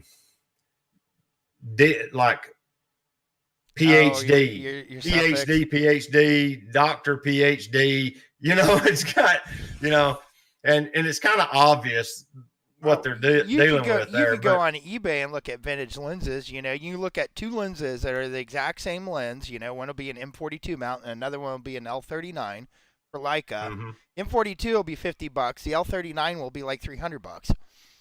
Right. Same lens. Their marketing it's like Rolex. Rolex took marketing cues from Leica or vice versa, because they both got started about the same time. But they created a not an error. What's the right word for it? Not a demand. Niche. It's I'm trying to think of the right word. Can't remember the word. Good night, Joy. Sorry, I didn't notice you was leaving the chat sooner. Um, and it's like ambiance, but that's the wrong word. Mystique, Cuban. Yeah, that's a good way of saying it. They created this kind of mystique around their brand, and then they went ahead and just priced it high and just said, we ain't going to be known as the discount brand. If you want to shoot our cameras, you're going to have to pay the price. And they created that barrier to entry and said, we're only going to deal with this certain demographic. And, you know, if you want to play in their game, you got to play by their rules. And their stuff isn't excellent by any stretch of the word. I mean, you could literally buy for less money a camera with 40 times the features, but it's not made by Leica. You know, it just has that mystique. And Rolex is the same exact way. There are brands that make better watches than Rolex for less money, but Rolex has built that brand. They've built their brand. That's kind of technically the term it should be called. And, you know, it's the whole, if you can get the culture to refer to your brand as a verb or a noun for a entire thing, like Jello. It's technically gelatin, but if you say the word Jello, you know what you're talking about. But that's a company that makes gelatin. That's a trademark. I'm not sure if anybody remembers. There was a band back in late 80s, early 90s. It was called Green Jello. Mm-hmm. And they got sued. They're a metal band. They got sued. Mm-hmm. And they wound up had to change their name from Green Jello to Green Jelly. Mm-hmm. Because Jello is a trademark name. Right. And it's known industry wide or worldwide what it is. You know, Coca-Cola. In the South, if you say, I want a Coke, that literally can be Pepsi, great knee high. It could be anything, but it's called a Coke. Just because they invented Coca-Cola in Atlanta and they bottled it first in Chattanooga or something like that. But, you know, it's become synonymous with soft drinks. And, you know, it's that whole brand recognition, you know, and building the brand. So they're not, I don't count them. You know, they have their own market that they've created, if that makes sense. Hey, Mike. You going, Mike? Thank you. Appreciate you coming on board and appreciate it. Don't forget gestures. Mystique, yeah. It's perceived value. Yeah, the cameras ain't no better. They really ain't. And in a lot of ways, they're not as good, just in reality. Yeah, Bass Angler said they did the Three Little Pigs. I actually had that album for a while. I had the one that said Green Jello on it. Yeah, so did I. I gave it away. Probably worth some money right now. By now it is. I haven't had that CD since the late 90s. Yeah. Wolf Tick Video says Olympus has contracts that end at the end of the year. So we'll have to see next year what direction they're going. Yeah, and the company that bought them didn't buy them with the intent of shutting them down, if I had to guess. If I had to guess, they might rearrange the product lineup or thin out some of the stuff that's not as profitable. But I'm pretty sure they're going to want to continue to sell Olympus cameras so they can recover their investment from the purchase. You know, they got bought by somebody for some reason. And if it was strictly for the assets, it wouldn't have brought near as much as they paid to get the brand too. Could have been the patents too. Why would you want them? The only thing they have that's really, the only thing they got that's really better than anybody else is their IBIS is better. Their stabilization is the best. Because it's micro four thirds. They don't have that far to move. But they're still the best at IBIS. And that would be the only one that would, the rest of it's not real magical. I mean, it's just camera stuff. They've got some cool little tricks that they can do in camera that I've watched Robin Wong do some stuff in his. It's like they've got like the built-in digital ND filters, and it's got some like it'll do the auto stitched. Like if you do star photography, it'll do the auto light trail. So it'll take like 30-second photos all night long and then stitch them in camera into a single image. And it's pretty cool. It's got some really cool things it'll do. Nikons do. You can do that in your Nikons now, though. I didn't know that. Go into time-lapse mode. Interesting. You do a time-lapse, and it'll compile the time-lapse into, well, I'm not sure if it'll I might actually need to put my foot in my mouth on that one. I think you might be able to do it. I haven't checked. I did some exposure blending where it takes like 4 or 5 photos and then adds them together. Yeah, I tried that, and it didn't turn out as good as a single long exposure. Like I was trying to get the smooth water under. That night I shot the photo of the bridge. I did like 5 or 7 photo exposure blends, and the water just looked weird. It didn't look right, you know. It just wasn't coming out like I was hoping it would. Well, maybe I need to experiment with it more. Maybe I'm not using it right. I've done it a couple times, doing like waterfalls and trying to, get the foreground super sharp.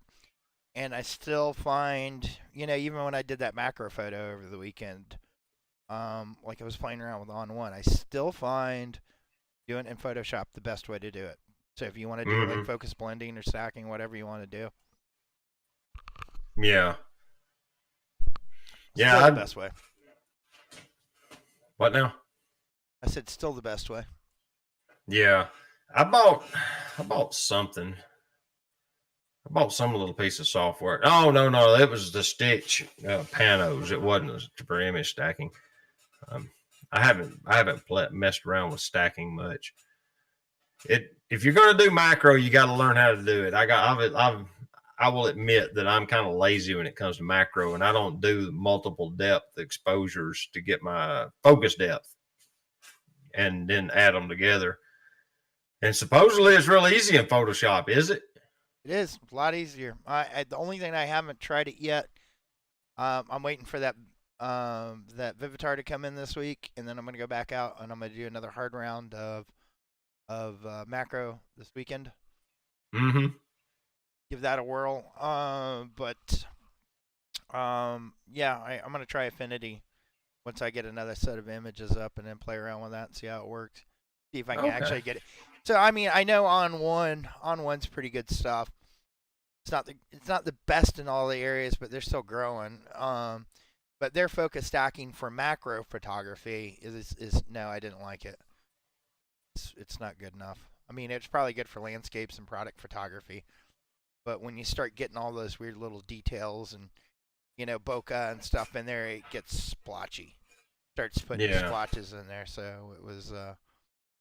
And I mean, you probably could go in there and manually do it, but the way Adobe handles it in Photoshop is just really simple. Oh, okay. Let's see. I got to tell Mike good night. Arib, good night. Thank you for coming to the stream. I really appreciate it. And please come back. Let's see. Hassan says, the new entry Olympus looks nice. I haven't seen it. I need to look and see. It said, and he read they will no longer be called Olympus in the future. Wolftick's video says, yeah, the EM10 M4 looks okay, but it don't have a flippy screen. Yeah. I'm trying to find the link for him. Go ahead. So I'm trying to find the link for him. Okay. The EM5 and above have a flippy screen. So I wish the Nikons had put one on the Z cameras. That's a good point. Does the Z50 have one, Aaron? Does it have a side flip? It flips down. That's why that's why Small Rig made that weird little offset thing, because when you flip it down, I mean it's facing right at you, but it's at the bottom of the camera, so you couldn't actually have it on a tripod mount. The Small Rig made a particular mount to offset it, so the tripod mount sits under the battery, so you can actually have the screen flip down. Okay.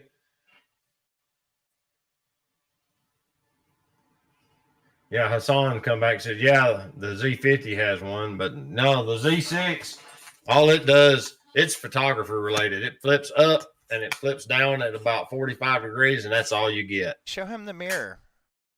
Yeah, we got the little mirror thingy, but all honesty, I used it and I just don't like it. It works and it does get the job done, but you got to face straight at the camera. If you want to like move over to the edge of the frame, I can't see in the little box good. It doesn't allow me to get good composition. I messed with it. Like I used it in the house a couple of times and it worked okay, but yeah, it didn't work as good as I thought it was going to do. But it does get you by. You can use it to frame yourself. I just put the link the link to it in the chat. Okay, thanks. Reeb's gone. See you later, Reeb. Thank you. Ciao. I don't think any opinions on the Z5. Yeah. Meh. Yeah, that's me. I'm kind of, now that I have a Z6, I'm meh. I'm just not super stoked. I mean, it doesn't do anything, honestly, for me that the Z6 isn't already doing. Z6 is an amazing camera. It really is.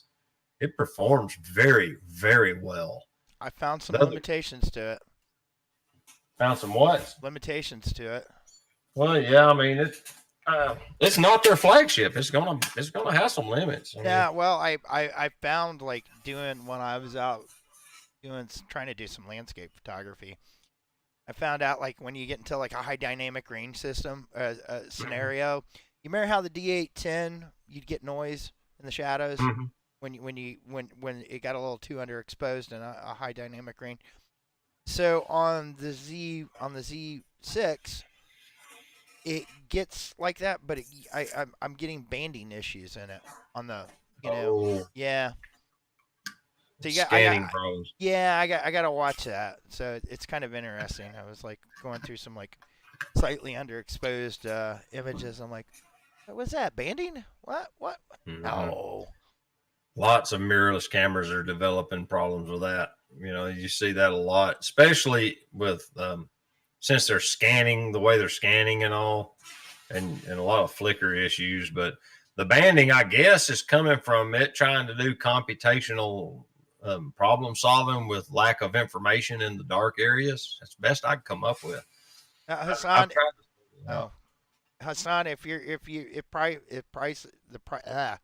can't talk tonight. If the price point's not an option, big deal for you, I would tell you get the Z6 over the Z5. The only thing I could think of that you'd really warrant buying the Z5 right now is if you were trying to save a little bit of weight. No, it's not. It's technically the Z5 is physically bigger than the Z6. Is it? Yeah, it's like 2 millimeters thicker. Really? I didn't know that. Because it's got 2 card slots. Oh, yeah. Yeah. Well, now that is a big thing. If Hassan, if you're shooting pro and you want to write backup while you're shooting, that's a reason right there to get it over the Z6 because as you know, you only get there's no card in it. You only get one card at a time on the Z6. So it is a robust card. The XQD is a very robust card, but you are only writing the one piece of media, and the Z5 does fix that with 2 SD cards. So that and they'll let you put those what's some special super SD cards called CFS Express. Yeah, it'll read those in the same slot. It says so you can run those if you want to shoot video, I guess. So you can have faster enough write speed. I'm not sure. I'm not sure about that on the Z5. I know, like on the Z6 and Z7, you can put a CFS, a CF Express card in there, but it's not going to change the speed. You're still going to write at XQD speeds. You can just you got a little interchangeability between the formats of the cards. Now I also know that the XQD is blinding fast. It's basically a bottomless buffer. I have yet to have issues, and I'm writing a RAW and a JPEG. And if I want to burst it, let's see. I need to take the lens cap. I can't. There ain't no card in it. I got a spare in the bag, but it'll shoot an insane number of photos in a continuous burst basically, in my opinion, it's like bottomless. If I shoot 10 or 12 frames and let off the shutter and I look at the camera where it's got the little lamp that tells me it's riding, by the time I'll drop the camera and look, it's done. It's that fast. So, yeah, XQD works fine for me. Yeah, no, Wolf's got a good point. The Z5 doesn't have a BSI sensor on it either. It's a front-sided illuminated sensor. So that may actually have an impact. We don't know how well that camera is going to be. Maybe great, maybe not so great, maybe somewhere in the middle of it. Yeah, but you know what? I mean, they're coming it's out. It's got newer tech though than like the Z6. It's the next generation Z camera. Well, so the 6S is coming out. You know, they're supposed to be coming out with a 6S, or at least the rumor is. Let's see. Let's see what we got here. Oh, I gotta unlock the lens. I put the 32 gig in it. Let's see. All right. Let's see how many in a row it'll let me shoot. Has it got anything on memory? Nope. Memory card is empty. All right. Let's see how many it'll go before it stalls out. Oh, wait a minute. I'm not in high speed. Let me fix that. Oh, that was. Let me go to high speed extended. That way it'll shoot as fast as possible. All right. And we're off to the races. All right, now it's riding, and I don't know how many photos I took. It's done. Let's see. It took 38 photos nonstop before it stopped to write the card. And I let off the trigger to see. I didn't see how quick it would clear the buffer. Let's see. All right. And then it just drops the low speed continuous while it writes. That's how fast it writes a RAW and JPEG to memory. That's the speed right there. It's incredibly fast. And look, it's done cleared the buffer. I mean, that's plenty fast enough to suit me. He's shooting RAW and JPEG. Yes, I'm writing on both. JPEG fine and RAW at the same time. So I'm writing 2 files at a time. And so, yeah.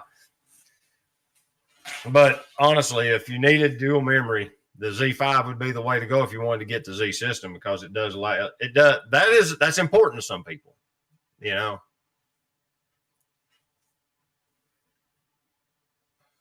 Woody says, "What time did the stream start today?" We were 5 minutes late, maybe about 5 minutes when we cranked it up. We were a few minutes late getting started. We had an update we had to do to OBS and some stuff like that to solve, so it took us a few minutes to get cranked up today.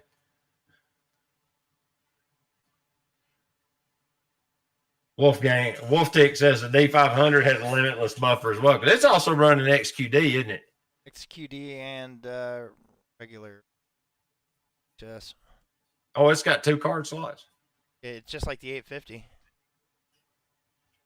Oh, and the Z5 has USB-C continuous charging. I didn't know that. Let me check. So I put a fresh aftermarket battery in this Z6 when I started doing the stream tonight, and it's at 50%. Wow. So it's been streaming for an hour and a half now. More than that. It's probably closer to 2 hours because I set it up right before the stream. Oh, yeah. It's 20, and it's 20 after, and it's still running. And it's one of my aftermarket EL15s that are in there. Nice. What brand do you have? Let's see which one this is. Well, I could take it out, but that would not be a good idea. That'd shut you down, wouldn't it? This is a BM. That's all it says. It's got a little logo. It says BM-ENEL15B lithium battery for Nikon. Yeah, I've got 2 aftermarket knockoffs they work fine. I have had no problem out of these batteries. And they work in all of my cameras that use that EL15 footprint battery. Yeah, they made a new battery for that. The Z5's got EL15C. That supports the supports the USB-C charging. Yeah, well, the B supports the charging, so the B's in the 6 and 7 series. Mm-hmm. I think. Yeah, I think you can charge it with a USB cable. You can. I haven't done it. But you can't. But the camera can't be on while it's charging. Oh, it can't. See, I've never done it. Okay. Howdy, New Yeah. York City, Kerman.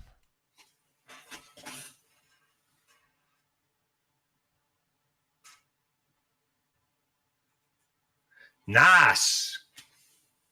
Carmen Taverna. Carmen Taverna. Am I saying that right? I see him commenting on the videos from time to time. Do you shoot street photography since you live in New York? I know it's cliche to ask you that since you're a photographer and you live in New York, but that's kind of like the grail of street photographers for some reason. And I got to do it literally for about 1 hour while I was up there. And it was a lot of fun. And actually, it's really easy to shoot street photos in New York compared to Chattanooga because it's such a target-rich environment for street photos. There's literally people everywhere. It blew my mind how dense the population was there.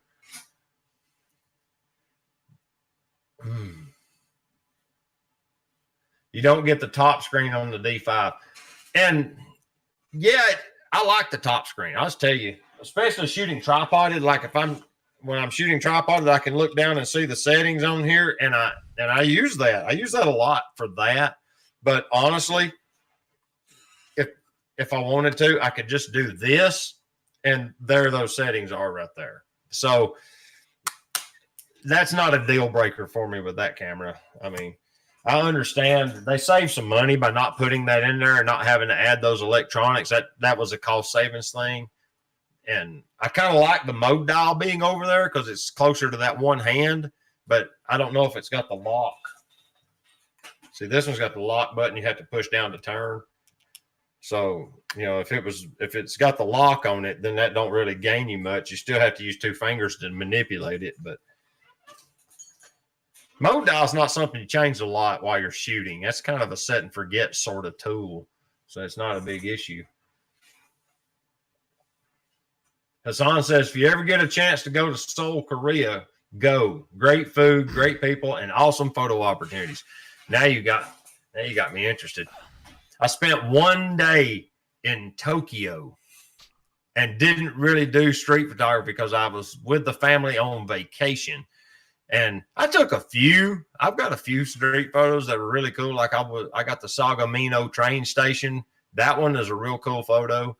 And a couple from downtown Tokyo in the Shinjuku area, but I just wasn't able to like explore and shoot photos. But I would like to go back there too and have a day or two to just walk around. That'd be a lot of fun.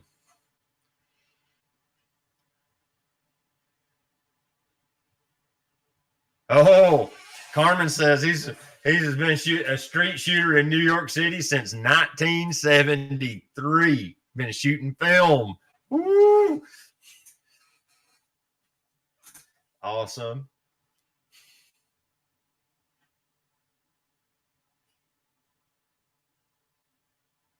Wolftick says he likes the fact that you can use the ENL 15 batteries for like the last 10 Nikon cameras. That's true. That's a good point.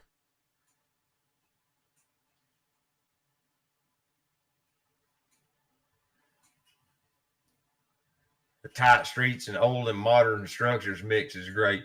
Nice. Yeah, now you got me wanting to get plane tickets. Too bad traveling right now is so difficult, you know. I can't wait for this whole debacle to kind of fizzle out to where they start, you know, being less worried, if that's the right word.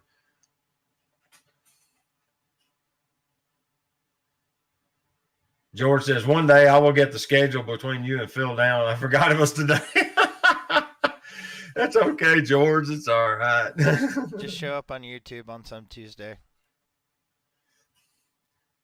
All right, Hassan. Now you done went and said you're in Alabama.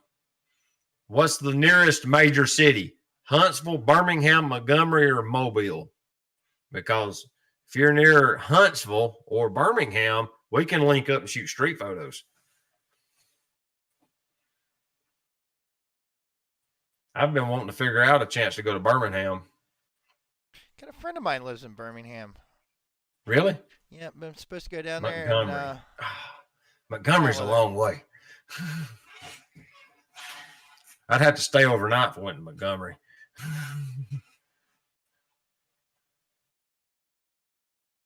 Wolf Tick is in Arkansas. How long's your friend lived in Birmingham? All her life. Oh, wow. Interesting. Yeah, I ain't opposed to spending the night in Montgomery. I've been to Montgomery once or twice. Been down to the state capitol a couple of times. It's an interesting area. George is going to Huntsville. Dude, if you go to Huntsville and you don't call me, you're in trouble. I'm just warning you right now. You're in trouble if you go to Huntsville and you don't call me. I really look forward to seeing George's street photos of everyday life in Chicago, because he goes to the little mom and pop stores and restaurants and shows you basically the side of Chicago that you don't see every day, that you don't see in the news, and that ain't skyline photos. It's the little mom and pops that makes the city what it is. It's really interesting. If you don't follow him, you should. Oh, you're going to the Space and Rocket Museum. That's, as far as I know, that's the only surviving Saturn V moon rocket in existence.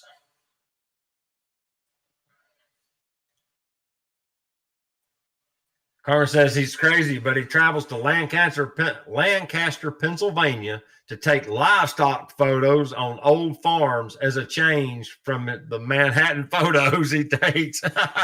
He drives out to the country and I drive into the city. You're never happy with what you have, except Aaron.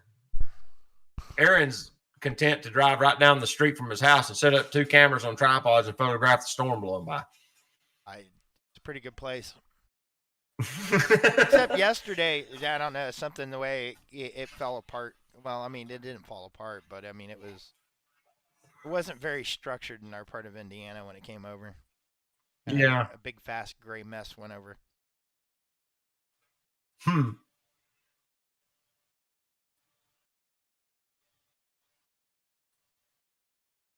reading the chat.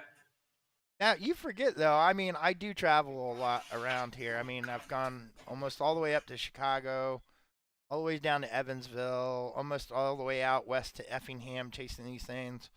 It's kind of my territory where I go out, from Indianapolis to Effingham and south of Chicago down to Evansville is kind of like.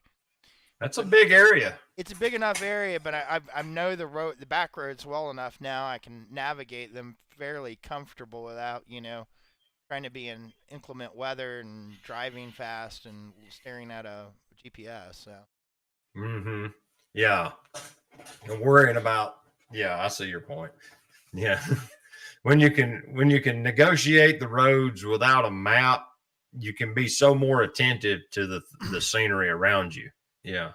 Well, I mean, sometimes you have to, if you're staring at, you're out chasing, you're staring at a GPS while you're driving. Solo chasing is really dangerous because, you're bad weather. You look down at your GPS, the next thing you know, you're off the road or into a tree. Yeah, or a tornado's formed in front of you. Yeah, that's why it's always good to, have somebody ride shotgun and, almost be like a rally car navigator for you. Yeah, yeah. Well, if you notice, all of the big storm chasers, there's 4 of them in the car, and they're all doing different jobs. And once you watch them a little bit, you see why. The driver's paying attention to the physical terrain directly around them. Like you said, you got the navigator right beside them. And then in the backseat, you've got 2 or 3 storm spotters, and they're trying to get you positioned, telling you where to be. You can just see what's going on. And then one's listening to a police scanner, and I get it. It's like those guys that do the whole Cannonball Run. If you watch the Vin Wiki YouTube channel any at all, these guys will do this Cannonball Run from some garage in New York City all the way to a beach in California. And the goal is to beat the previous time. And I think that the record's currently at like 25 and a half hours. And they'll build these very specific cars just to do that run. And they go at certain times of the year just because the weather's more favorable. And there'll be 3 or 4 of them in the car, and they're spotting for police, of course, because they're driving really fast. And, you know, and one's listening to scanners, and one's watching weather, and one's watching GPS, you know. And you can see why the team is much more powerful, because when you get all those sets of eyes, it just makes a lot of sense. So, yeah, I can see knowing the roads just takes that one level of stress out. It makes it a little more fun.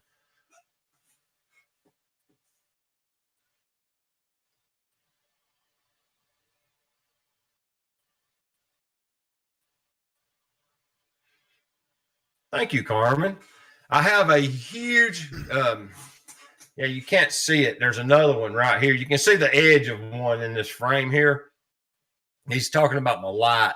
I've got 2 of these. They're big, giant studio strobes, and they're newer brand S300N studio strobes. There was a kit come with 2 of them, light stands. They're the spring-loaded light stand, so if you accidentally unlock it and it falls, it won't crash. It'll just kind of boing on the stands.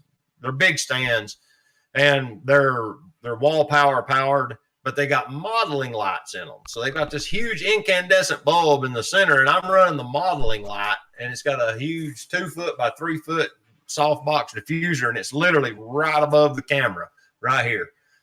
Plus the fluorescents are overhead, the LED fluorescents, but that's what's lighting the wall behind me and all that. But yeah, I've figured out I can set that thing directly above the camera, and it gives me a nice, clean, soft light. That's why I stream from down here. That and the internet connection is better in my shop office. So that's another reason I stream from down here. But yeah, thank you. I appreciate that.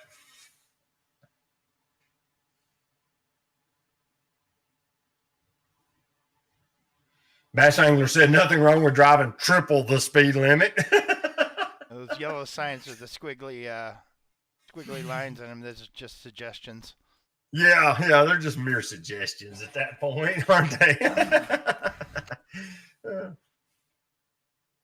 The rule you always follow is do not drive over your head or over the conditions. So, oh yeah, you know where the limits of your vehicle and you and the weather is.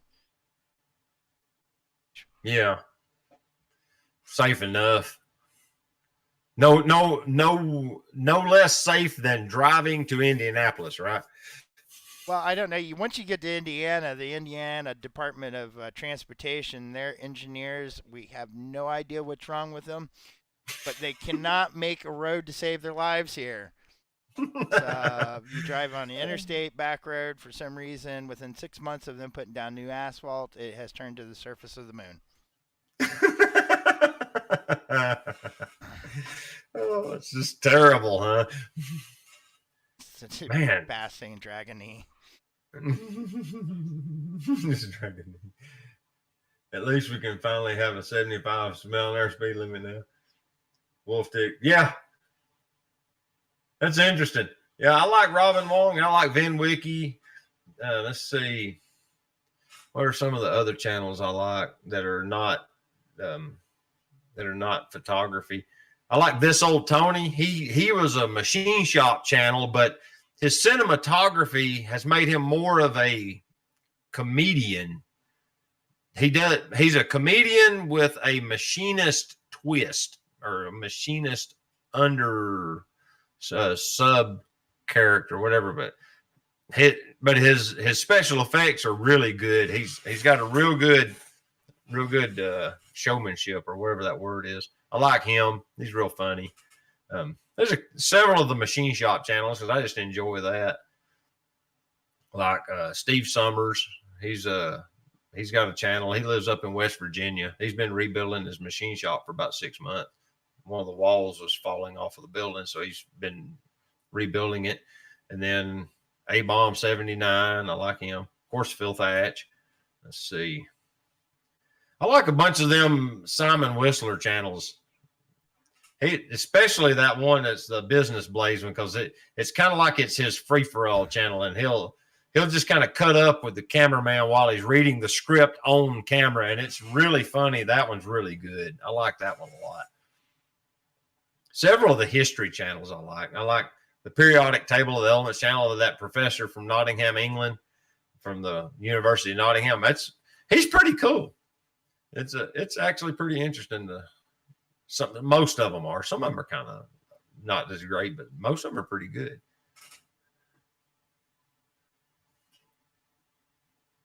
Cuban Rum's gone. Thank you for coming by, dude. I appreciate it. Meteor shower in the Milky Way. Awesome. Meteor showers almost every night, rest of the month. If I wasn't asleep, I'd take photos of it.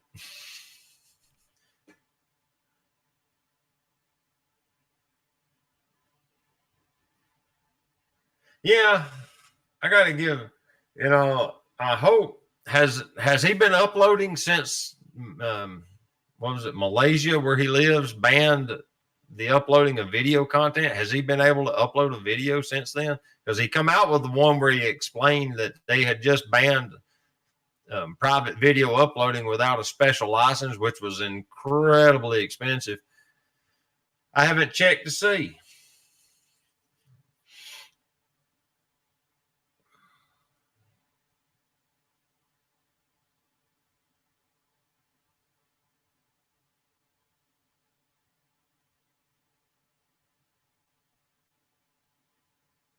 Hassan said, Alabama has really nice roads, except around Birmingham. Birmingham's getting a big facelift on the interstate. They've been building it for 2 or 3 years. I haven't been down there in at least 6 or 8 months to see how it's been coming along.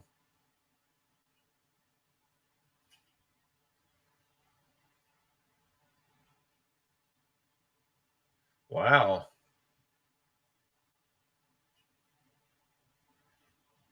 He said they backed down on that. Good.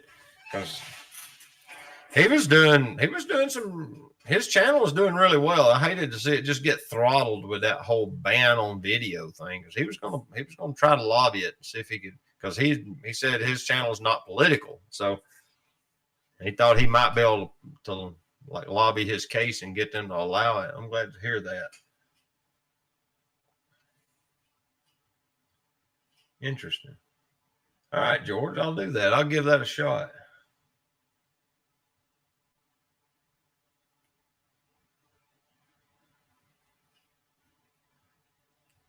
I don't go to the malls much. George said he said there's a cool mall in Birmingham he'd like to see. I don't know. Yeah, he was. We have a really nice mall here in Chattanooga, and I've shot some photos in it. More or less, I did photos one day I think I was reviewing a lens, so I was just getting photos with that lens, but I was also just trying to get like historical reference photos, try and freeze a moment in time of the mall, because I think malls are headed out. I think they've seen their heyday, and it's kind of moving to online retail and away from brick and mortar storefronts. It just really is. And the brick and mortar stores are struggling. They just are. Around here they are. Well, and the COVID ain't helping anything either. But Galleria, interesting.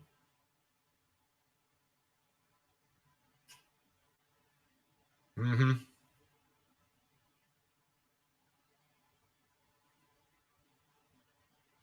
Nice. He's cool. He looks like a mad scientist. Yeah.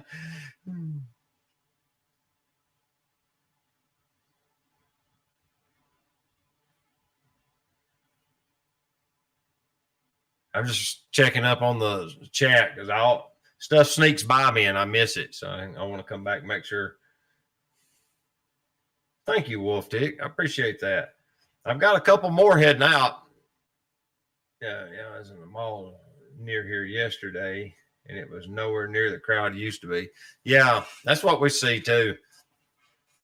Is that, and there's lots of empty storefronts. You know, it used to be, well, when the mall opened in Chattanooga, when they opened Hamilton Place in what, 88 or 89, 87, somewhere in there, in the late 80s when it opened, because it was in the heyday of malls.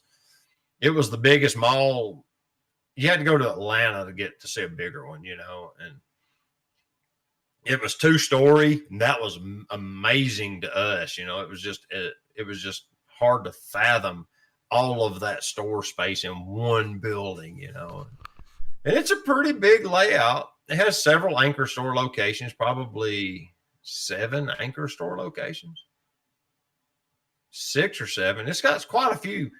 Right now, there's like Dillard's and Belk and JCPenney's still holding on. And there's I want to say there's one more that's still in operation. I don't remember what it was now, but Sears, of course, folded and went away. And there's been a couple of the other anchors that have come and went, but they converted the Sears into like a couple of restaurants, like a Dave and Buster's and something else upstairs. I don't remember what it was now. I haven't been up there in months.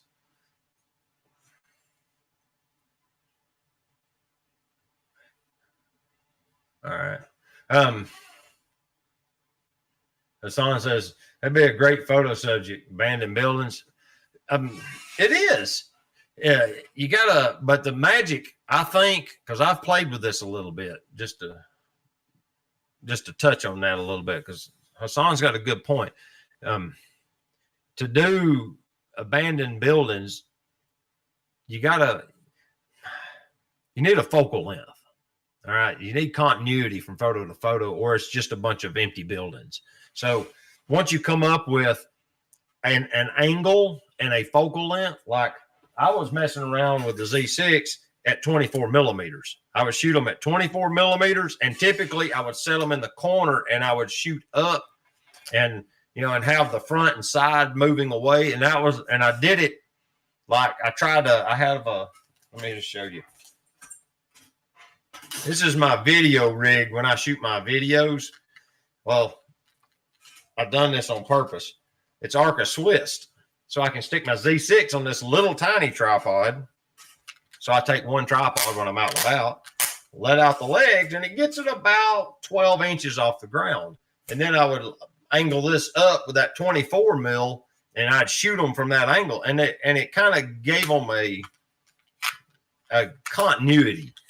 And because I noticed I started out, I really didn't do the whole continuity thing. I just took pictures of buildings, and that it does have its own kind of continuity from the fact that they're all the same kind of genre. They don't kind of cohesively bond together, if that makes sense. And I found that if I shot them all with the same focal length and the same angle of view, that suddenly they all just kind of fell together, and it felt like a body of work, and it seemed more interesting for some reason. So that's something to consider. Just experiment with that and see if it works for you. How's Dillard still open? I don't know. We use it as an access point. I got a broken fingernail, y'all. Hold on a second. I got to cut it off. I can feel it trying to run up in the quick. There we go.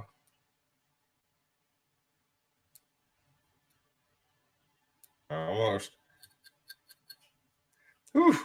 There was one of those little points where it breaks off of the corner and it starts to go back. Oh, it was bugging me to death. Whew. There we go. But I really don't know how they're still open, just to tell you the truth. I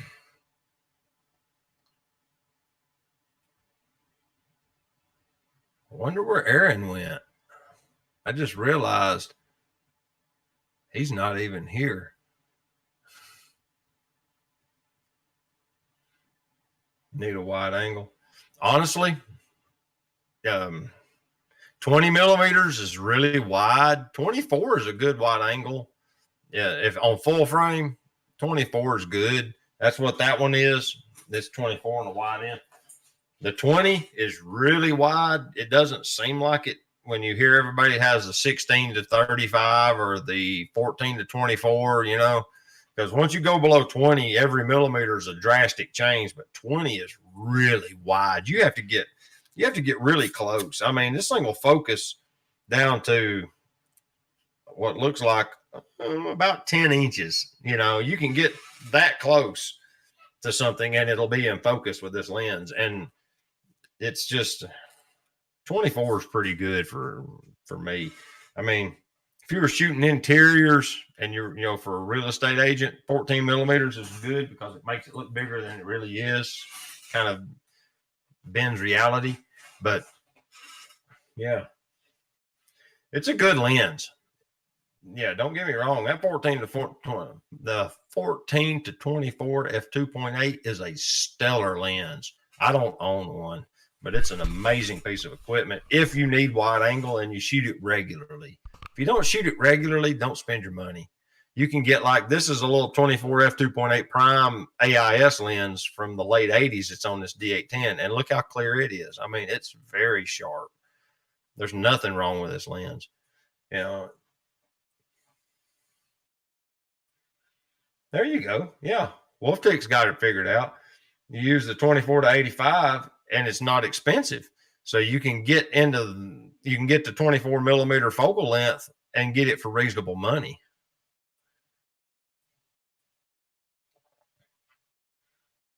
I don't shoot super wide. The 20 is about as wide as I've ever really cared to go.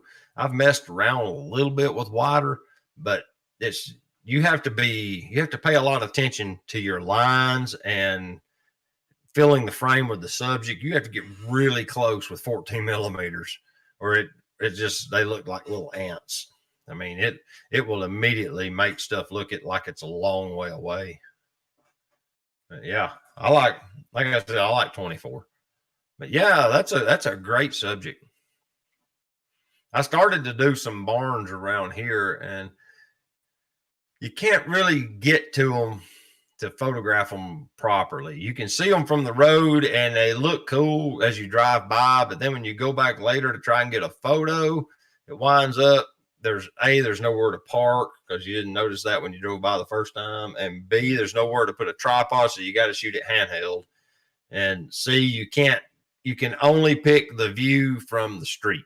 So if you're wanting to get a different angle, you just can't, and it just doesn't work out unless you want to befriend the farm owner, and sometimes they're friendly and sometimes they're not, you know. So I kind of pulled the plug on that after a couple of trips. I tried it a couple of times, but it would just be a hassle. And a lot of times the barn isn't near their house, so you don't know who owns it. I just don't want to get caught out in the middle of someone's property with a camera trying to take a picture of their old dilapidated barn and then have to explain that to somebody who don't understand what you're doing.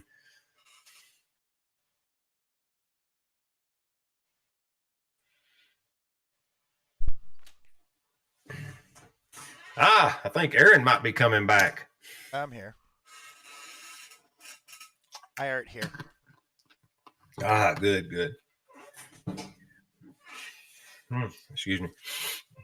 Can you put up the splash about the photo challenge for 2 weeks from today again?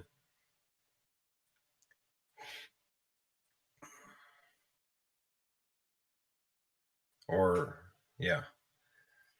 Just to let you guys know, just to make sure everybody that knows it before I sign off, the next challenge is gestures. You'll send your photos to GP Stream Photos at Gmail. That's Georgia Photog Stream Photos at Gmail. So it's GP Stream Photos.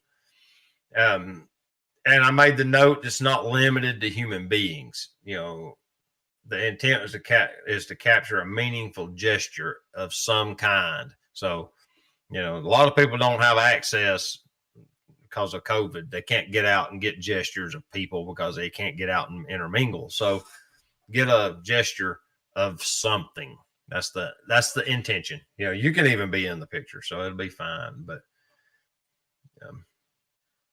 I wanted to put that up one more time before I signed off. Have you got anything to add, Aaron? No, not really. No. Sorry.